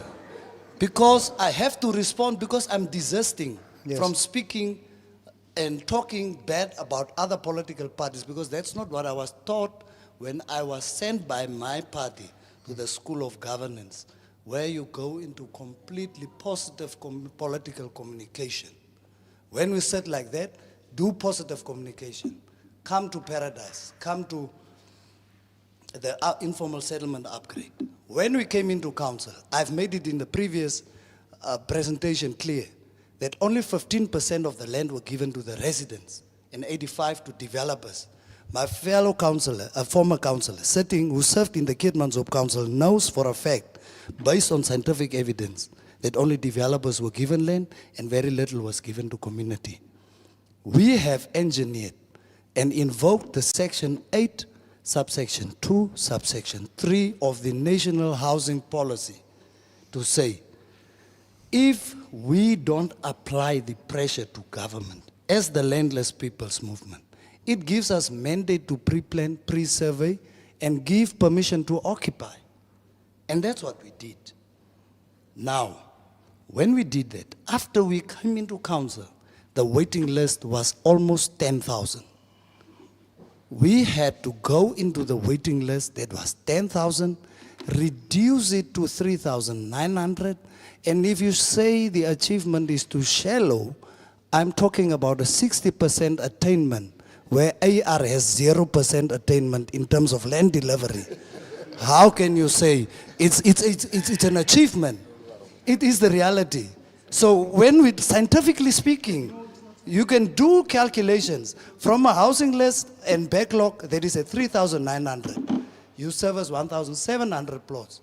Then you talk about more than 50% attainment of the achieved target of 3,900. So when we talk about land, we do not deliver lip service. Like the governor of Windhoek, who says 5,000 plots for this year and says it's not me, it's SWAPO. Thank you, sir. Where's accountability? We don't do lip service, but we deliver on what we are saying and provide scientific solutions to the community we serve. Therefore, LPM always remains the alternative to solve Namibia's issues. I have to Thank you. interject. I have to interject, please, for the sake of fairness. Up next, Mr. Humphries. The floor is yours, sir. Yeah, on the issue of housing provision and land delivery, although Can you use the mic, sir? Yeah. No, the one. Yeah. Yeah. That one. You should use that one. Yes, you should have that one. That one is not functioning anymore. Thank you, sir. Sorry for that. Yeah, let's Yeah. proceed. yeah, on the land delivery and land servicing, housing delivery and land servicing, my point of departure is that the current leadership has failed the nation in Keetmanshoop, in Paradise. Because you cannot put people at a dumping site. Do you know how many gems are being distributed? How many hazardous elements are being distributed and is in the land there? The air pollution. So you are creating other problems, health problems. So the current leadership is not patriots of this country. They are not acting in a way as a patriot. Patriots love their country and they protect and they defend the country. Now, how can you put your fellow Namibian at a dump site? That is point one. Second point on the challenges is that there is no pre-planning, forward planning in the local authorities in Keetmanshoop. Because you have to plan 20 years, 30 years for land delivery, for housing delivery. So if you don't have that plan on your table, and people must know that, we believe in grassroots participatory democracy, and that must come from the people. You must go down and sit with the people and plan accordingly and work out the wishes of the people. Now, that is not happening currently in the local authority. I have not heard it. I am a resident of Keetmanshoop, and I have not participated in any of those meetings, of consultations. So we cannot justify what happened currently, of what is happening currently in Paradise. We cannot justify that. It's a disaster. So, way forward with us, if we get the chance as IBC, we will engage investors on land delivery. We will engage Development Bank of Namibia to give money to the local authorities, regional councils, so that land can be serviced on bulk. One service and finish. But with a pre-planning, you must know your plan, when and how to deliver it. And it must be exact accordingly. And there must be a feasibility study. There was no feasibility study done at that site. I have not seen that. Don't laugh at me. I'm telling the truth. No evidence. No, it's there. The people are next to the dumping site, and we can go and see that. There is evidence, practical evidence. Yeah. We are always there. Studies already done. Yeah, let's focus on the issues. Let's focus on the issues and let's respect the speakers speaking, please. Thank you. Sir, are you done? Okay, thank you. So that is the way forward. So we will deliver bulk services so that we can quickly deliver land and housing in Keetmanshoop and all over in Karas, if we're given the chance. I thank you. Thank you so much, Mr. Humphreys, and I acknowledge you sticking to your time, your allocated time. Mr. Torasep, the floor is yours. Okay. Mine is, I first want to come back to the initial point that was mentioned, or that on which the colleagues to the right have responded when I said to build a nation is not a sprint, it is a marathon. The reason why I'm saying that is because I am not aware of any African country under the same circumstances as Namibia that was built within 35 years, that is industrialized, and that is really breaking from which we can take an example. That is the background from which I make my statement. Also, it is imperative to note that resources is a challenge in many instances, whereby we are not achieving our objectives in terms of what we really want to achieve. Secondly, I also want to mention the fact that, the housing challenge that we are experiencing across our country is caused by what happened shortly after independence. I want to say there was these housing societies before, which were inclined to provide housing for low-income people, but that societies has been bought out by the capitalists or by those ones by the banks actually. The example I want to use is, for instance, SWAPO was bought out by, I think, FNB. The reason or the result of that is that the housing societies can no more provide housing to the low-cost income communities of our country. And I think that is something that has to be looked into and that has to be reversed so that we can create societies that can assist in providing housing, affordable housing to our people, because housing is where the dignity of a person starts. You cannot be having a housing and you cannot be dumped at the dump site and then claim to be having a housing or a roof over your head. You must be sure as a Namibian that you are deservedly housed. And it is the responsibility of the local authority to make sure that the necessary everything that is necessary is put in place to ensure that affordable houses are provided to the Namibian people, especially in Keetmanshoop, where we find that housing has become such an extent that people are also, the people that are renting out houses are also exploiting the already pressed middle class community, whereby they have to pay high rates in order to have a roof from where they can operate. Also, I want to mention that as a party that really cares for the Namibian people, what we are doing is not because of the fact that we lose. We have lost, as it was mentioned from the far right. It is not because we are losing that we are doing what we are doing. Namibian people knows what is happening in Namibia, and they know that SWAPO is the trustworthy party. That is why they keep on giving us the mandate to keep on doing the good things that we are doing. And I think it is really not fair to believe that we are now doing what we are doing because of the fact that we are losing. We have been ruling and we are still ruling this country. And we appreciate the fact that the Namibian nation is trusting this party which has done so much, more than anybody can claim, in order to build this nation. I thank you. Thank you so much, sir. I want to throw in another question, and then we'll start with you, Mr. AR.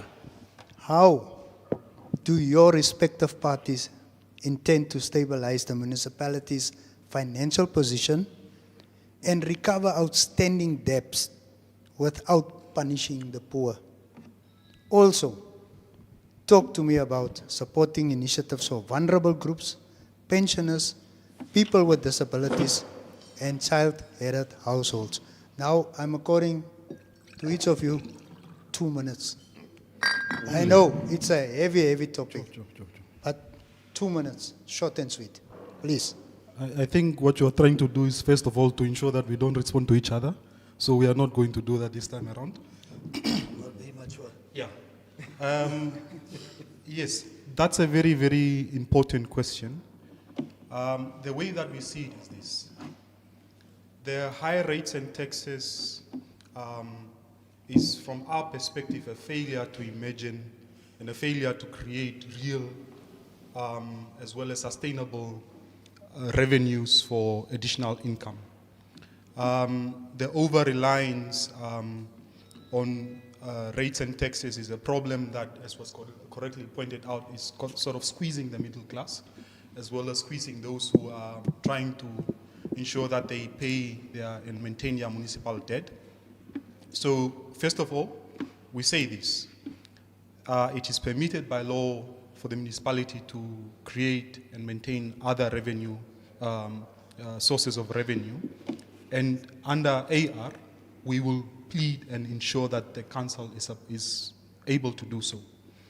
A very easy thing that one can look at is simply just to say, look, there is a student population that has been on the increase in this town, and from the looks of it, it's not going to decrease anytime soon. But there is a failure from the council, current or previous, to sort of tap into that as some sort of revenue. Other councils run rental units such as bungalows, things like that. One can even create a student village, if so one wished, with foresight that would not only ensure that rental prices are sort of in check, but that also creates a revenue stream for the municipality. And everybody benefits. The revenue grows, the municipality diversifies its portfolio, but the residents also have options in terms of potential rentals, and therefore these landlords who have become very predatory also feel the pinch there, because we can not claim to be poor, pro-poor, if we are not having policies that speak to that. There are other revenues that can also be generated, and because you said I only have 2 minutes, I actually want to touch on perhaps some social programs that we would prioritize as AR, and that one is a question then again that would make me seem as if like I'm pointing out where the current council has failed, but we say this. If you want to fund social programs such as supporting child-headed homesteads or community projects or whatever the case might be, you can, or even the actual debt cancellation or writing off of debt, you need to have other sources of revenue to fund those things. And we say this. One has to strategically even look at the budget and some of the monies that are spent on matters such as S&T by the current council.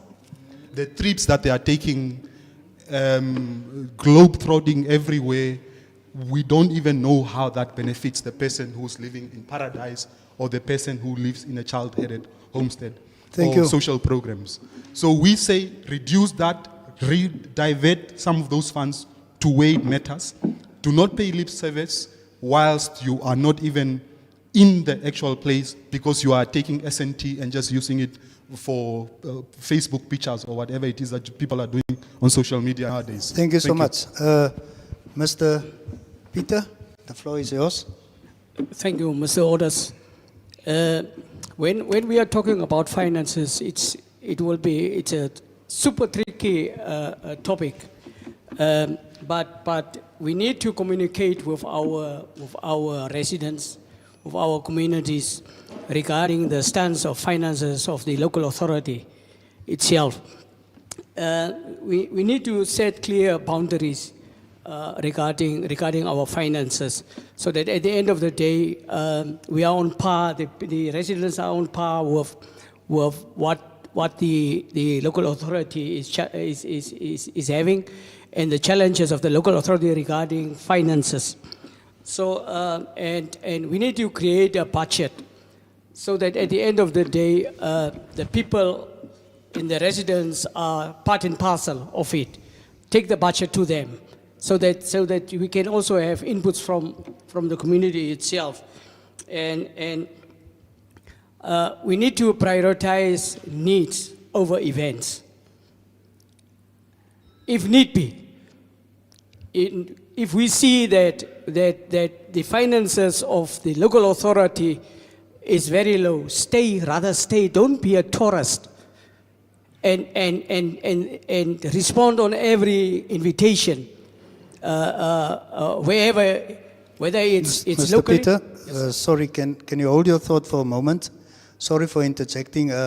just have a short announcement. Viewers, please take note that we will now cross over for the news, but this conversation will continue and can be followed on oneup2.com and our NMH social media platforms. Please continue, sir. Sorry for that.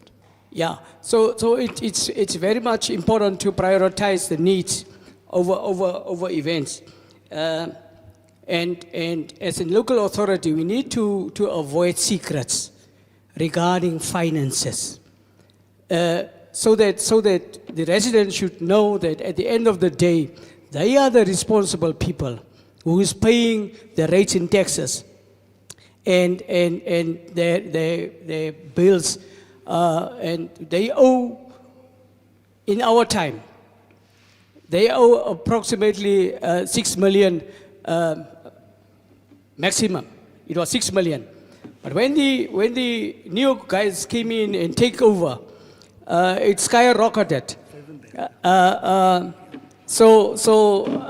We were having an agreement with NamWater at that time. So it's very much important so that residents should know that we have a responsibility towards NamPower, NamWater, so that residents should come on board and pay for their debts at the end of the day. Your time is up, sir. Thank you very much. Up next, Mr. Isak. Thank you. We spoke about honesty, and my colleague to my right must be very clear that on 6 December 2020, when we entered council, we did a historical analysis of the debt owed to NamWater. At March 2020, when the late President Hage Geingob announced that all taps must be open, the debt at that time stood at 6 million. When we came into council, it was already 35 million. I've asked Minister Erastus Utoni to go back to the cameras and announce that all taps must be closed. Therefore, we took a political decision that the person that announced the taps to be open must be the same person that must announce for the taps to be closed. Thank you. In terms of the trips that we have undertaken, we have also found various other ways and means to curb on terms of finances. And we are the only local authority, led under the LPM leadership, that has taken the budget to the people. And the people has given inputs on the budget. Therefore, the LPM-led council also came to the point where we started to buy yellow fleet, which the previous council invested 400,000 in and sold it for 80,000. Sometimes we must be honest. Mr. Dursa is there to attest to it that every time we take the budget to the community and the community crafts the budget with the council. Therefore, transparency, honesty, and openness is always been the pillar of our LPM-led council. We have addressed the issue of community members not able to pay for debts. The previous council, we came in where historical debt stood at 300 million. And as LPM, we promised the community to vote us. And we tabled the motion to do a debt write-off, which was accepted by Parliament and implemented it on local level. Therefore, we are not here to be poetic and be able to sell dreams to our community. We have said it, we have done it, and we are the solution towards the Namibian nation. Therefore, LPM has by all means, in all localities where it governs, applied for historical debts to be dealt with, because historical debts on your books are unsustainable and will not make you a bankable institution. Unlike where others have governed, IPC has not done it, AR has not done it. Only LPM in Namibia's history has first done it after 30 years of existence, and Oshakati Town Council. So, Your time is we up, are sir. not here to promise, but to bring solutions. Your time is up, sir. Thank you for passing the mic. Mr. Humphreys, I know you are men who stick to your limits. Please don't surprise me. Yeah, I will be less than my minutes also, Thank you, sir. because the answer is very straight. In terms of how to reduce or Thank you. the debts in municipal of local authority, although I am not the local authority candidate. Of my experience, it's the obligation of the government to subsidize local authorities. And if it is done, then the rates will come down and people can afford. That is one.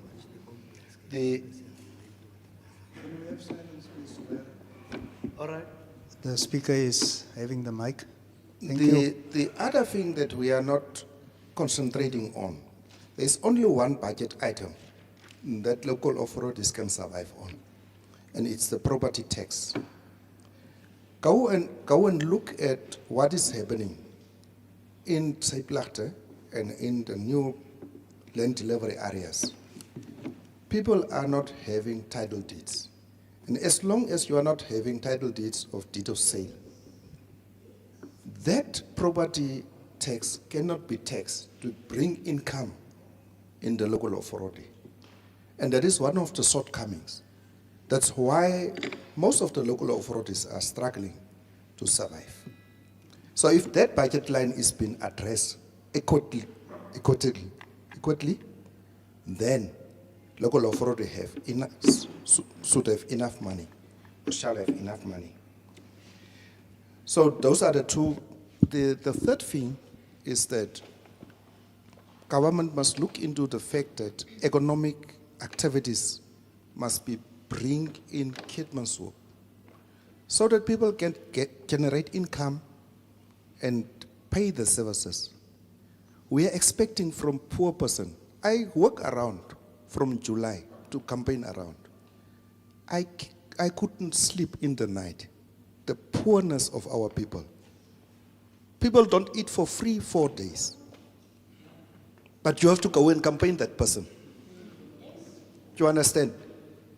So we must do something aggressively to change the situations in those areas. I thank you. Thank you so much, sir. You're sticking to your guns. You officially hold the record for doing that, and I appreciate it. Up next, Mr. Gorasep. Okay, I want to agree with the fact that the budget item that was just referred to now is really the item that we have to work on so that the councils can generate more money from the land tax. Now, in addition to that, I think the focus should be at really stimulating the economy in the town so that we are able to give some money or circulate money that must really reach the people on the lower level of our economy in order for them to be able to pay for the services, because the services are not free and you cannot attempt to make it cheaper for the person to be able to pay whilst he does not have an income. So the focus, if we are given the mandate for us, will be really to solicit for investment and to stimulate the economy through many possibilities that are there in our community in order to make sure that money is circulating. And I also want to mention the fact that those ones that are successful to generate, to get tenders from the local authority also be encouraged to employ people from our communities so that they can be able to really have something for them to be in the position to pay for their services. Whilst I'm saying this, it is also important to note that the fiscal policy of the municipalities is also an item that needs to be looked at. We have to sharpen the responsibility of the internal auditors in order and also to skill up the staff that are working with the money so that they can really be prudent in their duty and make sure that, we are allocating the resources as highlighted by, as required by the needs of our people on the ground. I also want to mention that it is important for us, or we regard it as important, that people must also on the grassroots take initiative to start up with their own projects. I can mention that every year around 200, 400 applications reach the constituency office whereby people want to start with community projects. I think that is also something that can help people to generate money so that they are able to pay for their services. And we'll make sure that those things are given the necessary attention and streamlined so that we initiate those projects in the community so that they are having the cash to pay for their services. I thank you. Thank you so much, Mr. Rasep. Thank you for your views, panelists. I think it would be only fair, in the sake of democracy, that we allow at least three of our audience to air some questions. Please, if you do have an opportunity to do that, there will be a roaming mic. Please state your name. Tell us who you are addressing your question to. Present your question or your comment in a clear fashion. Thank you. Thank you.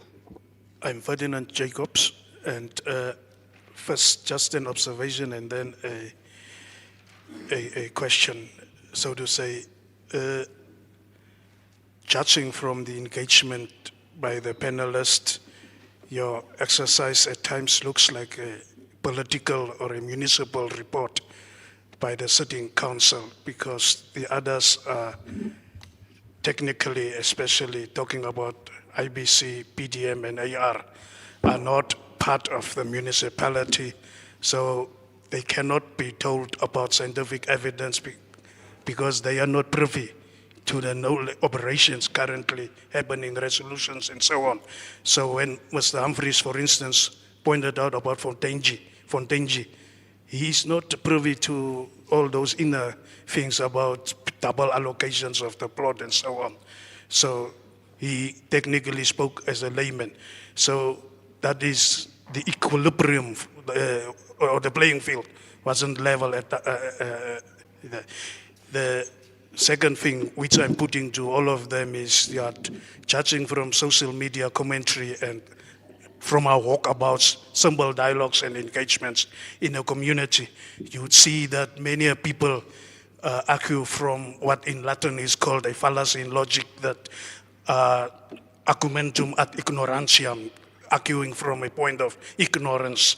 That means they are not taken along with education, be it political education and so on. So does any of these parties think of a political academy, be it national, country, or at least a party school where people will be exposed, party members and so on, to basics in politics, so that we can have meaningful engagements during election campaigns and not being confronted with hooliganism from other parties because they are not exposed to proper knowledge?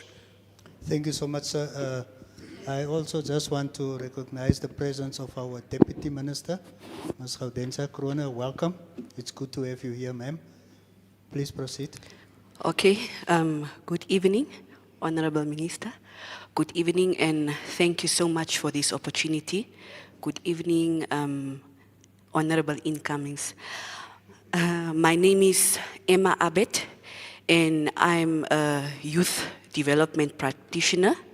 I'm the regional coordinator of National Youth Council, and I'm currently based in the governor's office, running the Claras Regional Governor's Youth Desk.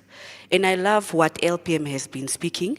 They spoke about scientific proof. So when evidence, thank you.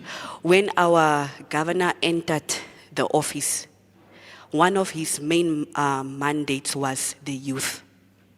So he approached NYC because of funding issues in the governor's office, and that's how I came on board to the governor's office.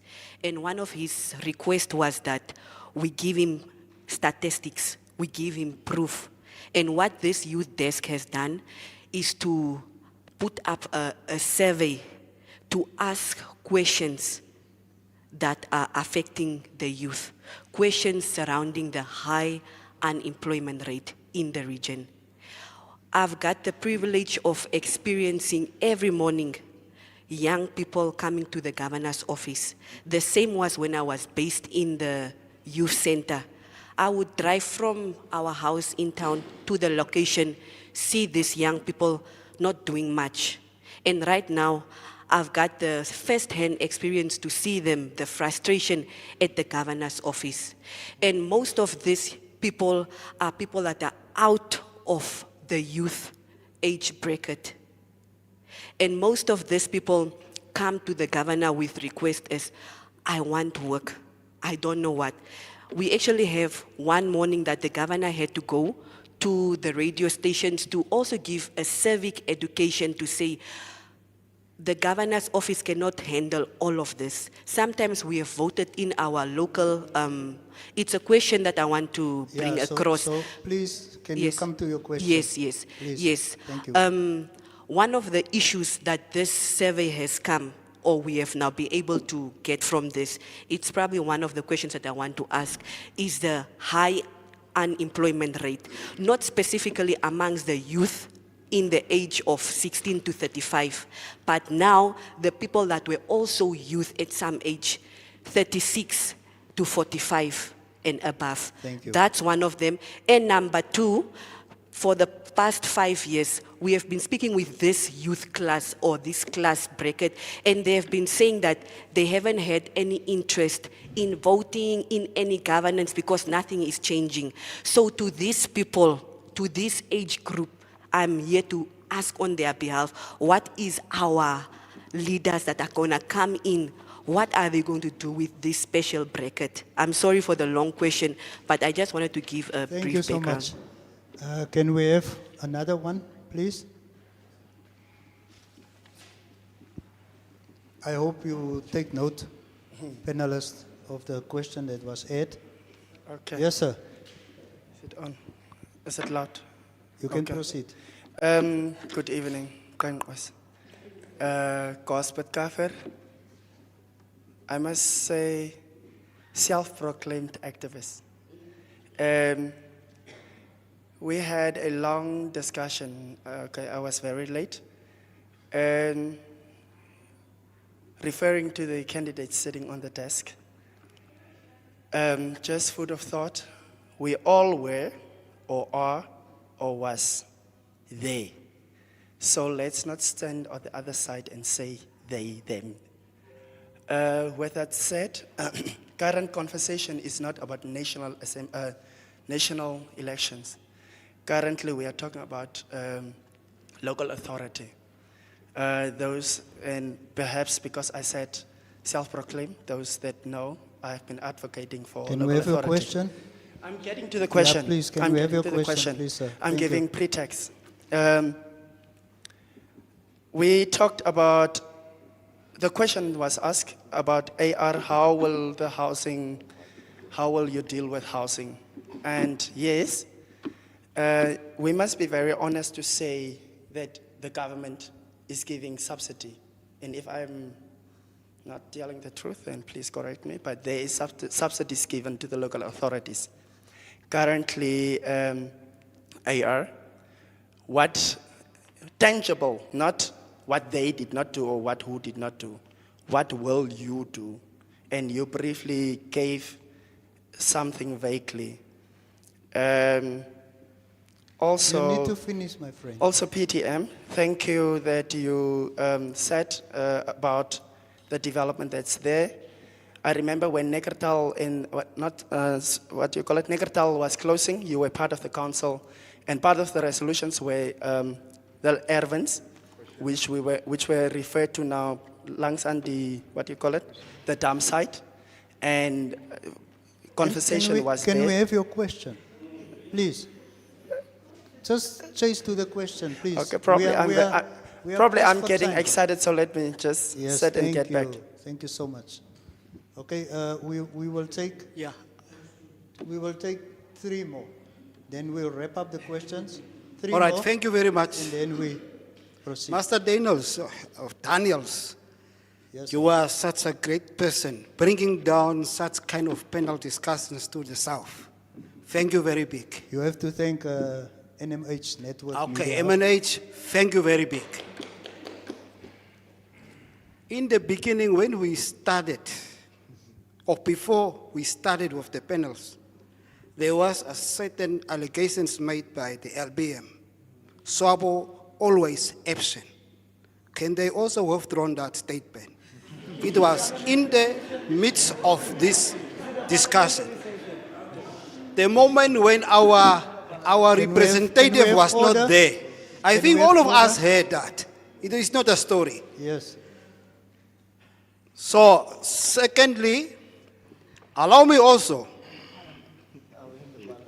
to know also from the panel sitting here, are they aware about the plight of the Southerners document, which was also somewhere, sometime discussed in this region? What did you have for us, and what is your plan towards that document? What's the document title? The plight of the Southerners, which was approved by the, thank you very much. Yes. Now, what are we on the ground doing to make sure that that document is implemented in the region? Okay. The other last but very important one is, I like the spirit with the team sitting in front of us. It shows maturity. It shows respect. Nobody has gone beyond, but we were together as team. So let's go, when it comes to the election, also with that spirit. It's only a few days left. We cannot ask you a lot of questions. We don't know who is going to take the seats and will be the one who is going to lead. But probably I understand it's Swabo this time. Thank you. Thank you. I also have within the last question about the green hydrogen. Leadership, if we are not serious about that one, we are failing, especially the region. Green hydrogen was the first project which was introduced here in the Karas region. But up to now, nothing has taken place. What type of dirty politics are we as the political parties, or is it the traditional authority, but something is not good, which is hampering the poorest of the poor in our communities to survive and get something out of that. So with due respect, thank you very much. You were very excellent. I like you, good people. Okay. Okay. And then we'll have you. You can proceed, sir. Thank you very much. My name is Alfred S. Goliath. I'm a retired civil servant. I only want to say the following. The members of the parties here circulate on social media the people that they have who will be standing as local authority councillors. I hope that when you look at some of this compilations, we know each other, and you have been wondering. What I want to know is induction given to these people when they assume office? Because there are certain things that you need to know. And when you were not a councillor previously, you don't know what's going on there. And the councillors do have the same sort of responsibility as members as a board. So all I would like to say is that let us look into that and see whether these people is equipped, and that they are equipped through induction so that they know what is the community expecting from us and how we will handle it. Because the most important thing for me is that there is a point in time that councillors need to look at the audit report of the council. Sometimes you have an unqualified report. What does it mean? Do I understand that? Qualified report, what does it mean? Do I understand that? And the last one is, the last two is the worst, adverse, and the other one. So Do we understand these things? Do we know about it? How can you drive a car if you have not been trained to do it? Thank you. Point taken, sir. So, can we have the gentleman here in front? Can we have the gentleman in front? Yeah. Thank you, sir. Thank you very much, Mr. Moderator. Yes. Okay. It's actually to the panelists. The first one is on we spoke here about rural urban migration and so on, but we also have a regional migration, and Karas being a rich country in terms of resources, natural resources, we are faced with influx of people in search of employment to Karas region. Understanding Namibia as a unitary state is granted in the constitution, but also considering the fact that the regional governments and local authority governments are also made provision for in the constitution. My question is actually now, what are your parties standing for in terms of this regional influx? The reason why I'm asking this is also, if we look at the statement by the former Minister of Agriculture, Kale Slydwine, at last year's Keetmanshoop show, where he stated that with the second phase of Negatal term, 30,000 jobs will be created, asking the local authority whether they are ready to accommodate 30,000 people on top of the 30,000 residents of Keetmanshoop, meaning jobs will not be given to Keetmanshoop residents and for the people that are coming in. So considering that in the chair situation, in the Bersaba recent situation, what will your parties do, or what is the stance of your parties in terms of opportunities that are snatched from the Karas residents? The second one is on housing, land and housing. We have in Namibia what we call the resettlement program, whereby, for example, 8 million is spent to buy a single farm to settle 4 to 6 families for 99 years. Now, what is your party's stance, and are your parties going to consider what I term as urban settlement program, whereby we see that monies are referred back to the treasury, which was planned or budgeted for settlement program, but because of the willing by willing seller, money is returned to the treasury. So what is your, I made figures here, our parties, the ones we are sitting, you guys sitting here, we are together, collectively, your parties is 87 out of the 96 voting members in parliament. So collectively, you are the majority. The approach of LPM concerning the water issue and write-off of debts. Can't we also perhaps follow that example and table in parliament the possibility of urban settlement where government buys land from the local authorities and resettle communities that can't, or citizens that can't afford land at all? The same way as people are bought land and put on farming units in the resettlement. What is the stance of your parties in, how do you consider that possibility? I thank you. Thank you, sir. I'm Mr. Zak, there's a case I'm SFM, sorry. Thank you. We will take a final question from the gentleman. Sorry, but yeah, unfortunately we have to cut off times. We will take a final question.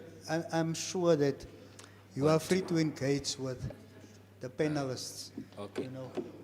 So if I allow this short one, then she will also have a short one, and then it will be chaos, and you also have a short one. So please, sir, your question. No, thank you for the opportunity. I think maybe on the get-go, I think it's a good thing that we are very much conscious about time, but it will do justice if, because people came with concerns, and it's election, And we want to make sure that the people that we have, because we talk about voting right, is making sure that we exhaust our issues. And putting a time limit to what's supposed to be happening here is a little bit concerning, but we put that into account.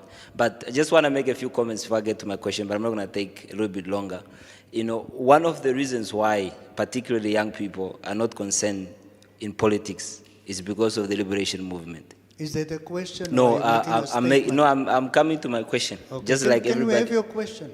That's what I'm saying. The issue is that you are trying to constrain us. Other No, people that were no, no. speaking, then you allow them to speak. So In defense, Yes. there was a notice put out and we invited everybody with questions Yes. to table the questions there. So there was opportunity granted even before we had this discussion.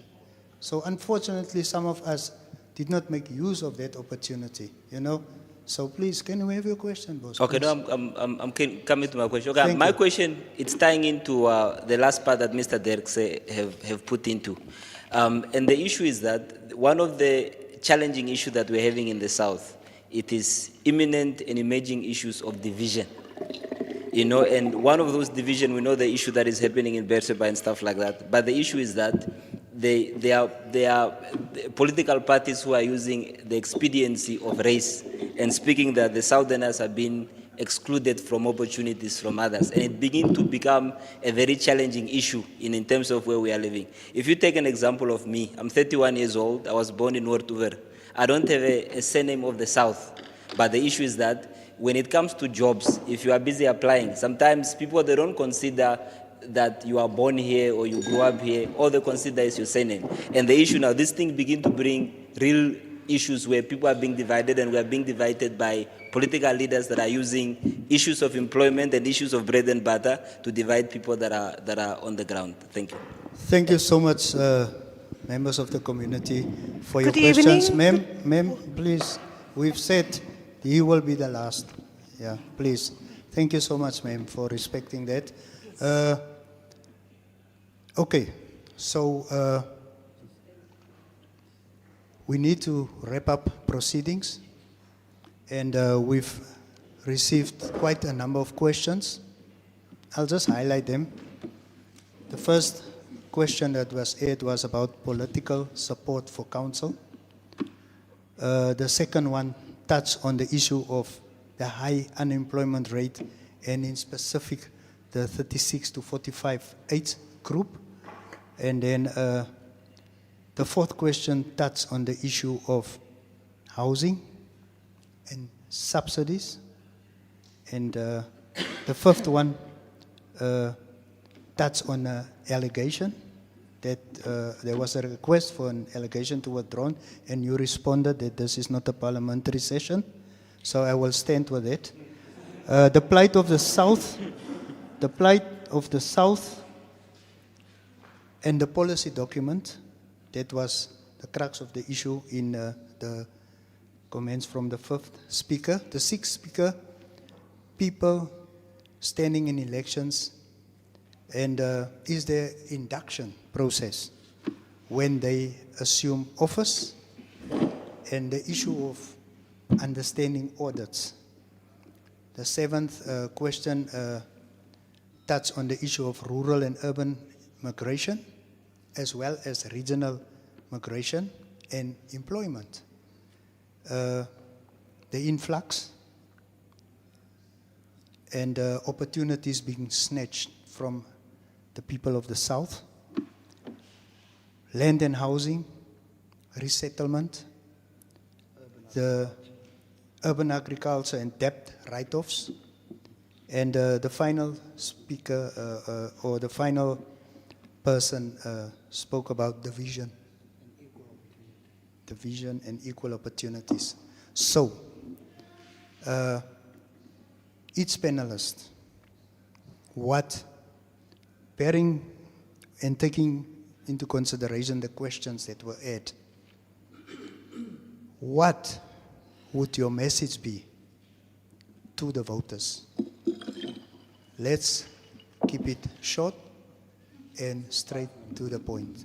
Okay, 5 minutes for each of you. Is that fair? Is that fair?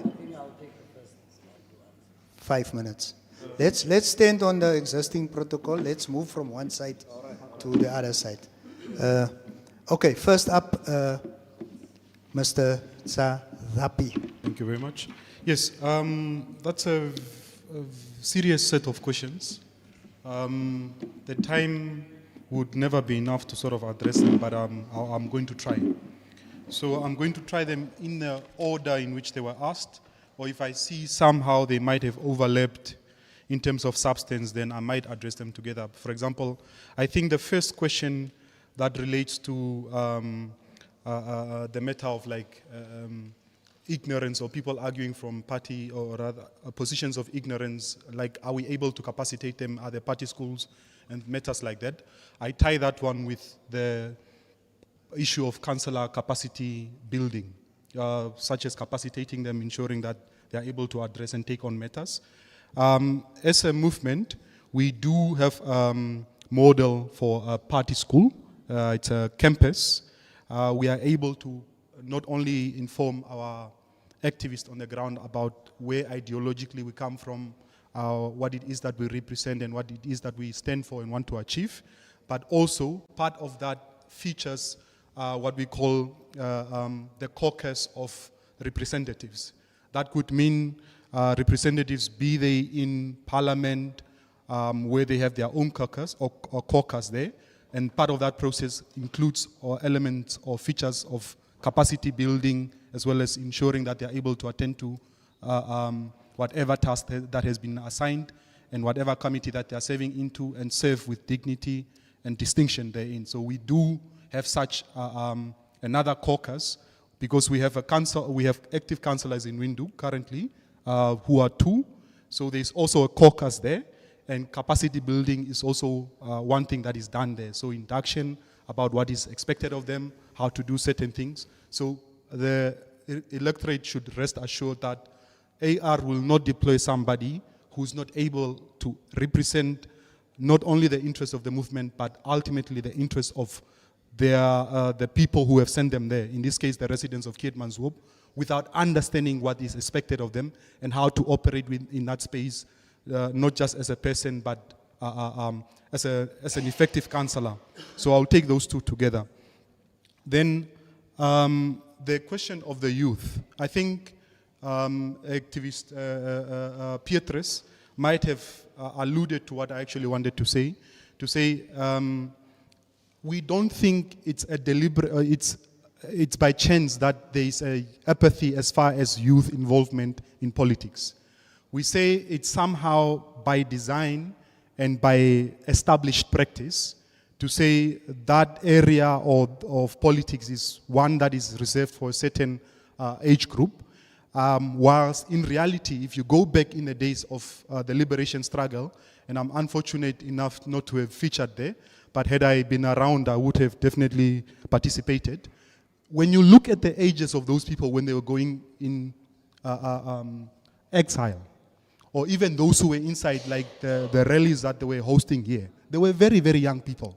But deliberately, post-independent politics have somehow distorted the reality to say the politics and the political arena is exclusive to old people. And as AR, we say this. It needs to be challenged to the core. That's why by design, of course we are going to get old, but by design, we are youth-led, a youth favoring movement, and that process of capacity building and actually voter education as well as conscientizing the youth is something that is essential to us. And I dare say everybody who's sitting here cannot claim to be like that in terms of who we are and what we have done in that space. But of course, more can be done by bodies such as yours. And again, if we go to the other question that you asked, which relates to the issue of like, no, what about those who are not so youthful anymore? Perhaps Mr. Gao, I keep... Gorasep, yeah. Might actually say, no, how they are going to address it is by increasing how old you are to be considered a youth. But for us, we say that is just cosmetic. You are in your final minute. Am I in my final minute? Yes, sir. Yes. Okay, so I will leave that to other people when they come around. I will go to the question of the influx as far as the regions are concerned. Short and sweet, please. Short and sweet. Namibia, unfortunately, is a unitary country. As per the constitution, people have the right to settle and move any and every way. However, does that mean it has to be at the expense of the natives and at their displeasure and taking jobs such as cleaning jobs and things like that? We say no. However, one should be very, very careful to mean that if a youth or rather an influx is seen from the narrow perspective of say, what about the Karas region? Do we then say Karas region natives should not relocate to Hardab, should not relocate to Omaheke, should not relocate to Konene? And that's where the nature of that question becomes very, very problematic. And our stance is this. It is a constitutional matter. Unfortunately, we're a unitary state and we should continue to treasure that. Because if we do not, other African countries are very clear examples of how regionalism, tribalism becomes the end of democracy, and we should treasure that as much as possible. Thank you. Do I still have 30 minutes? It's 30 done, seconds. sir. It's done. Thank you for your input. Okay. Please, up next, Mr. Peter. All right, thank you very much. I will start by the rural to urban migration, and it is a significant phenomenon in our country and in our towns itself, and it is driven by various factors, including economic opportunities that people are seeking from rural to urban areas. So we are going to have a plan how to deal with the influx from rural to urban itself. And we need to look to the economic growth. We need to look to diverse employment opportunities, and we need to look to improve the living standards of our people. All right. Then, if we are going to look to the unemployment rate, unemployment regarding this 36 to 45 bracket, we need to upskill and reskill these people, especially in this 36 to 45 bracket. Then we can look to entrepreneurship support for them, so that they work for themselves and give them a startup capital to start their own businesses. Then we need to have a mental health support for these people between 36 and 45, so that at the end of the day they are not left behind, but we need to take them along the way, seeing that from 16 to 35 are only catered for, and those people in those brackets, we need them. We need the skills, so that at the end of the day they make a difference in the lives of our people, and to take our country, our towns to another level. I thank you. Wow, you still have 2 minutes. You still have 2 minutes. No, that's not on offer. Up next, Mr. Isaac. Thank you. Okay, I've lost 30 seconds now. Okay, I said first in my introduction, as a political party, we must focus on scientific evidence whenever we speak. And I'm very serious because all these political parties have just made political speculative statements, because when you come with evidence, they can't respond otherwise. And I'm going to come to question number 1, where it seems like myself as the candidate sits with evidence, sits with an unfair advantage. My colleague and panelist to my right, as well as the former mayor, knows that in 2020, before I was even a councillor, and the chairperson was here, the former chairperson, we asked audience with the council to compare audit statements. And we inquire and asked for accountability. That is the primary purpose for all political parties, to train its members to first understand its ideology and have an understanding of governance. And I'm coming to the fourth question that was talking about understanding governance systems. That's why when AR was speaking about the shortcomings of Keetmanshoop Council, I just highlighted part of what was highlighted during the time of his leader. So when you are trained as a party member, and LPM is a pioneer that champions that. Every year, councillors are summoned and taught about the principles and practices of governance. The other parties, Dololo, you can even see it. You can even see it in the contributions that they are making. And I'm sitting with them where we had the amendments of the Local Authorities Act.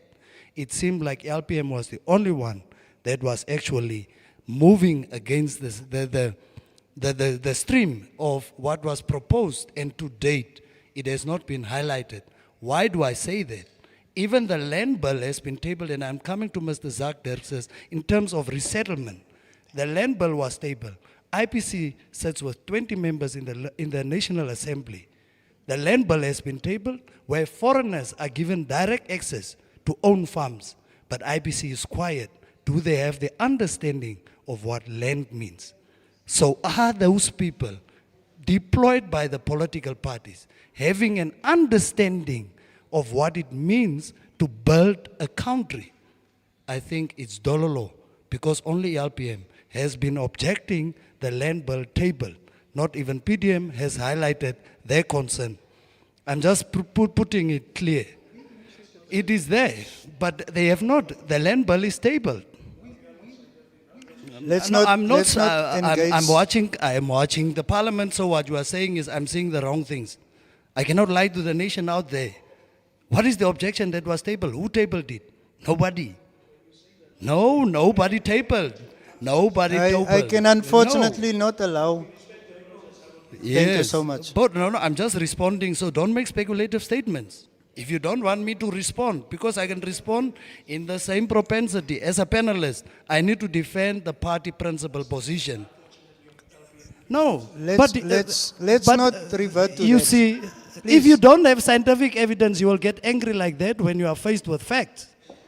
It's not an emotional place that we are sitting at. Yes, please. When you want to take let's up, maintain the order when of the you process. want to take up leadership, when you want to take up leadership, it's about facts, it's not about emotions. The plight of the South was a policy document that was formulated by my leader of when he was the governor. When he moved from SWAPO, the plight of the South was one of the documents that we have addressed in the fight with the employment of struggle kids in government offices. We asked the Prime Minister at that time, Sarah Gugangelwa Madila, we have asked the governor of that time, have you read the contents of the plight of the South? All governors were to champion it, and national government fails to acknowledge the plight of the South policy document, which Cabinet has approved. So as a former member of the National Council, you have asked a relevant question, but not to the relevant authorities, because that is the question that you need to direct to central government. Why is the plight of the South still ignored? Because 2 governors came and they have failed to implement. 37 minutes Time is left. up. Time is up. So we are not here to bring problems and attack other parties, but we have proven that we are constantly bringing solutions to the table of society. Thank you, Mr. Humphries. Up next, the floor is yours. Thank you. Yeah. Thank you. I will not. Mr. Humphries, can you respond, please? Which question is that? Yes. It's an open session. Please, no, please. Can we have Mr. Humphries? We afforded each and every panelist the opportunity to respond to whatever question he or he deemed necessary. There were 5 minutes allotted for that. Can we have you, Mr. Humphries, please? Yeah, I will not answer all the questions. Yes. I will deal only with certain Thank you, questions. On the political, academic, and on the induction of the incoming councillors, I will take those two questions. In our party, we have a parliamentary caucus team that is assisting the councillors on a daily basis. What is the trend of the politics in Namibia? And secondly, there is a culture in the Ministry of Urban and Rural Development when councillors are elected, they are being inducted properly, and they are continuously refreshed. So those are the two programs that I know. On the issue of the audit reports, reading audit reports is not a very easy thing for any layperson. So it's a specialized field for accountants, but you can bring it down, simplify it to understand it very quite well. There was an incident here, and it becomes a little bit a political issue about 74 million that was apparently not accounted for. But people must understood it. And when we go and read it, it's just a question of between the financial statements and the accounting, it was not reconciled. It's all what happened there. So those terms are very difficult to understand. When you say it's a misstatement, understatement, people must understand those codes and concepts. So it's not a political thing. It's a reality on the ground that is happening. But I understand that, but I agree that currently we are having a situation where we are sitting in the councils with accountants that cannot even prepare statements. You have to hire consultants to do that. So once local councillors are in the council, they must look into that so that accountants and the people are equipped in order to prepare statements, give good reflection, even though the execution is good, but the reporting is not matching with the audit statements. On the urban and rural migration, for me, it's a constitutional provision that all Namibians are equal and all must be treated equally. But when it comes to, for instance, tenders, you can make policies in your council to give preference to your local people so that they can have a little bit of preference above the others. But you cannot exclude totally the others, that is, other Namibians that is in that particular region. It's totally not acceptable. It's discrimination against people. So, what is that?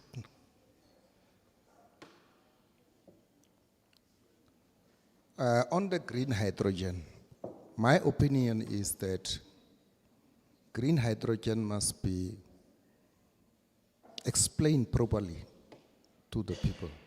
What does it contain? And people must also read up what is happening internationally, where green hydrogen projects are being implemented, and not just accuse. No, some people don't want green hydrogen in there. But there are issues that needs to be addressed before green hydrogen is being implemented. It's a good idea. Development is a very good thing. But we must also be careful when you implement a development. There is also disadvantages. So we must look at both sides of the. But the notion that is going around is that there is development, green hydrogen, there will be jobs, there will be what. It's not all about that. We must look in deeper concept of what is happening on the ground. Thank you so much, sir. You have maintained your unblemished record. We respect you for that. Up next, we move to Mr. Korasep. Can we have your remarks, please, sir? Okay. I've said in the beginning that Swabo Party is the trendsetter. And when it comes to the party school, we have a party school who is really having graduates. So those graduates are everywhere to be seen. Although currently there are some issues, we are also trying to identify lecturers in the region to assist to Africa to the party ideology and the direction the party is taking. I must also mention that with regard to induction of the councillors, it has been done by the ministry, as was mentioned before. But it is also upon the party themselves to make sure that they are sending people that are ready by preparing their candidates. That was with regard to the schools. With regard to the youth, I would say there is proof that the Swabo Party government is trying everything possible to accommodate the plight of the youth. And it can be seen by the programs that has been displayed and budgets that has been allocated. And that is the party that the youth have to vote for in order to make sure that you benefit also from those projects that are being identified. With regard to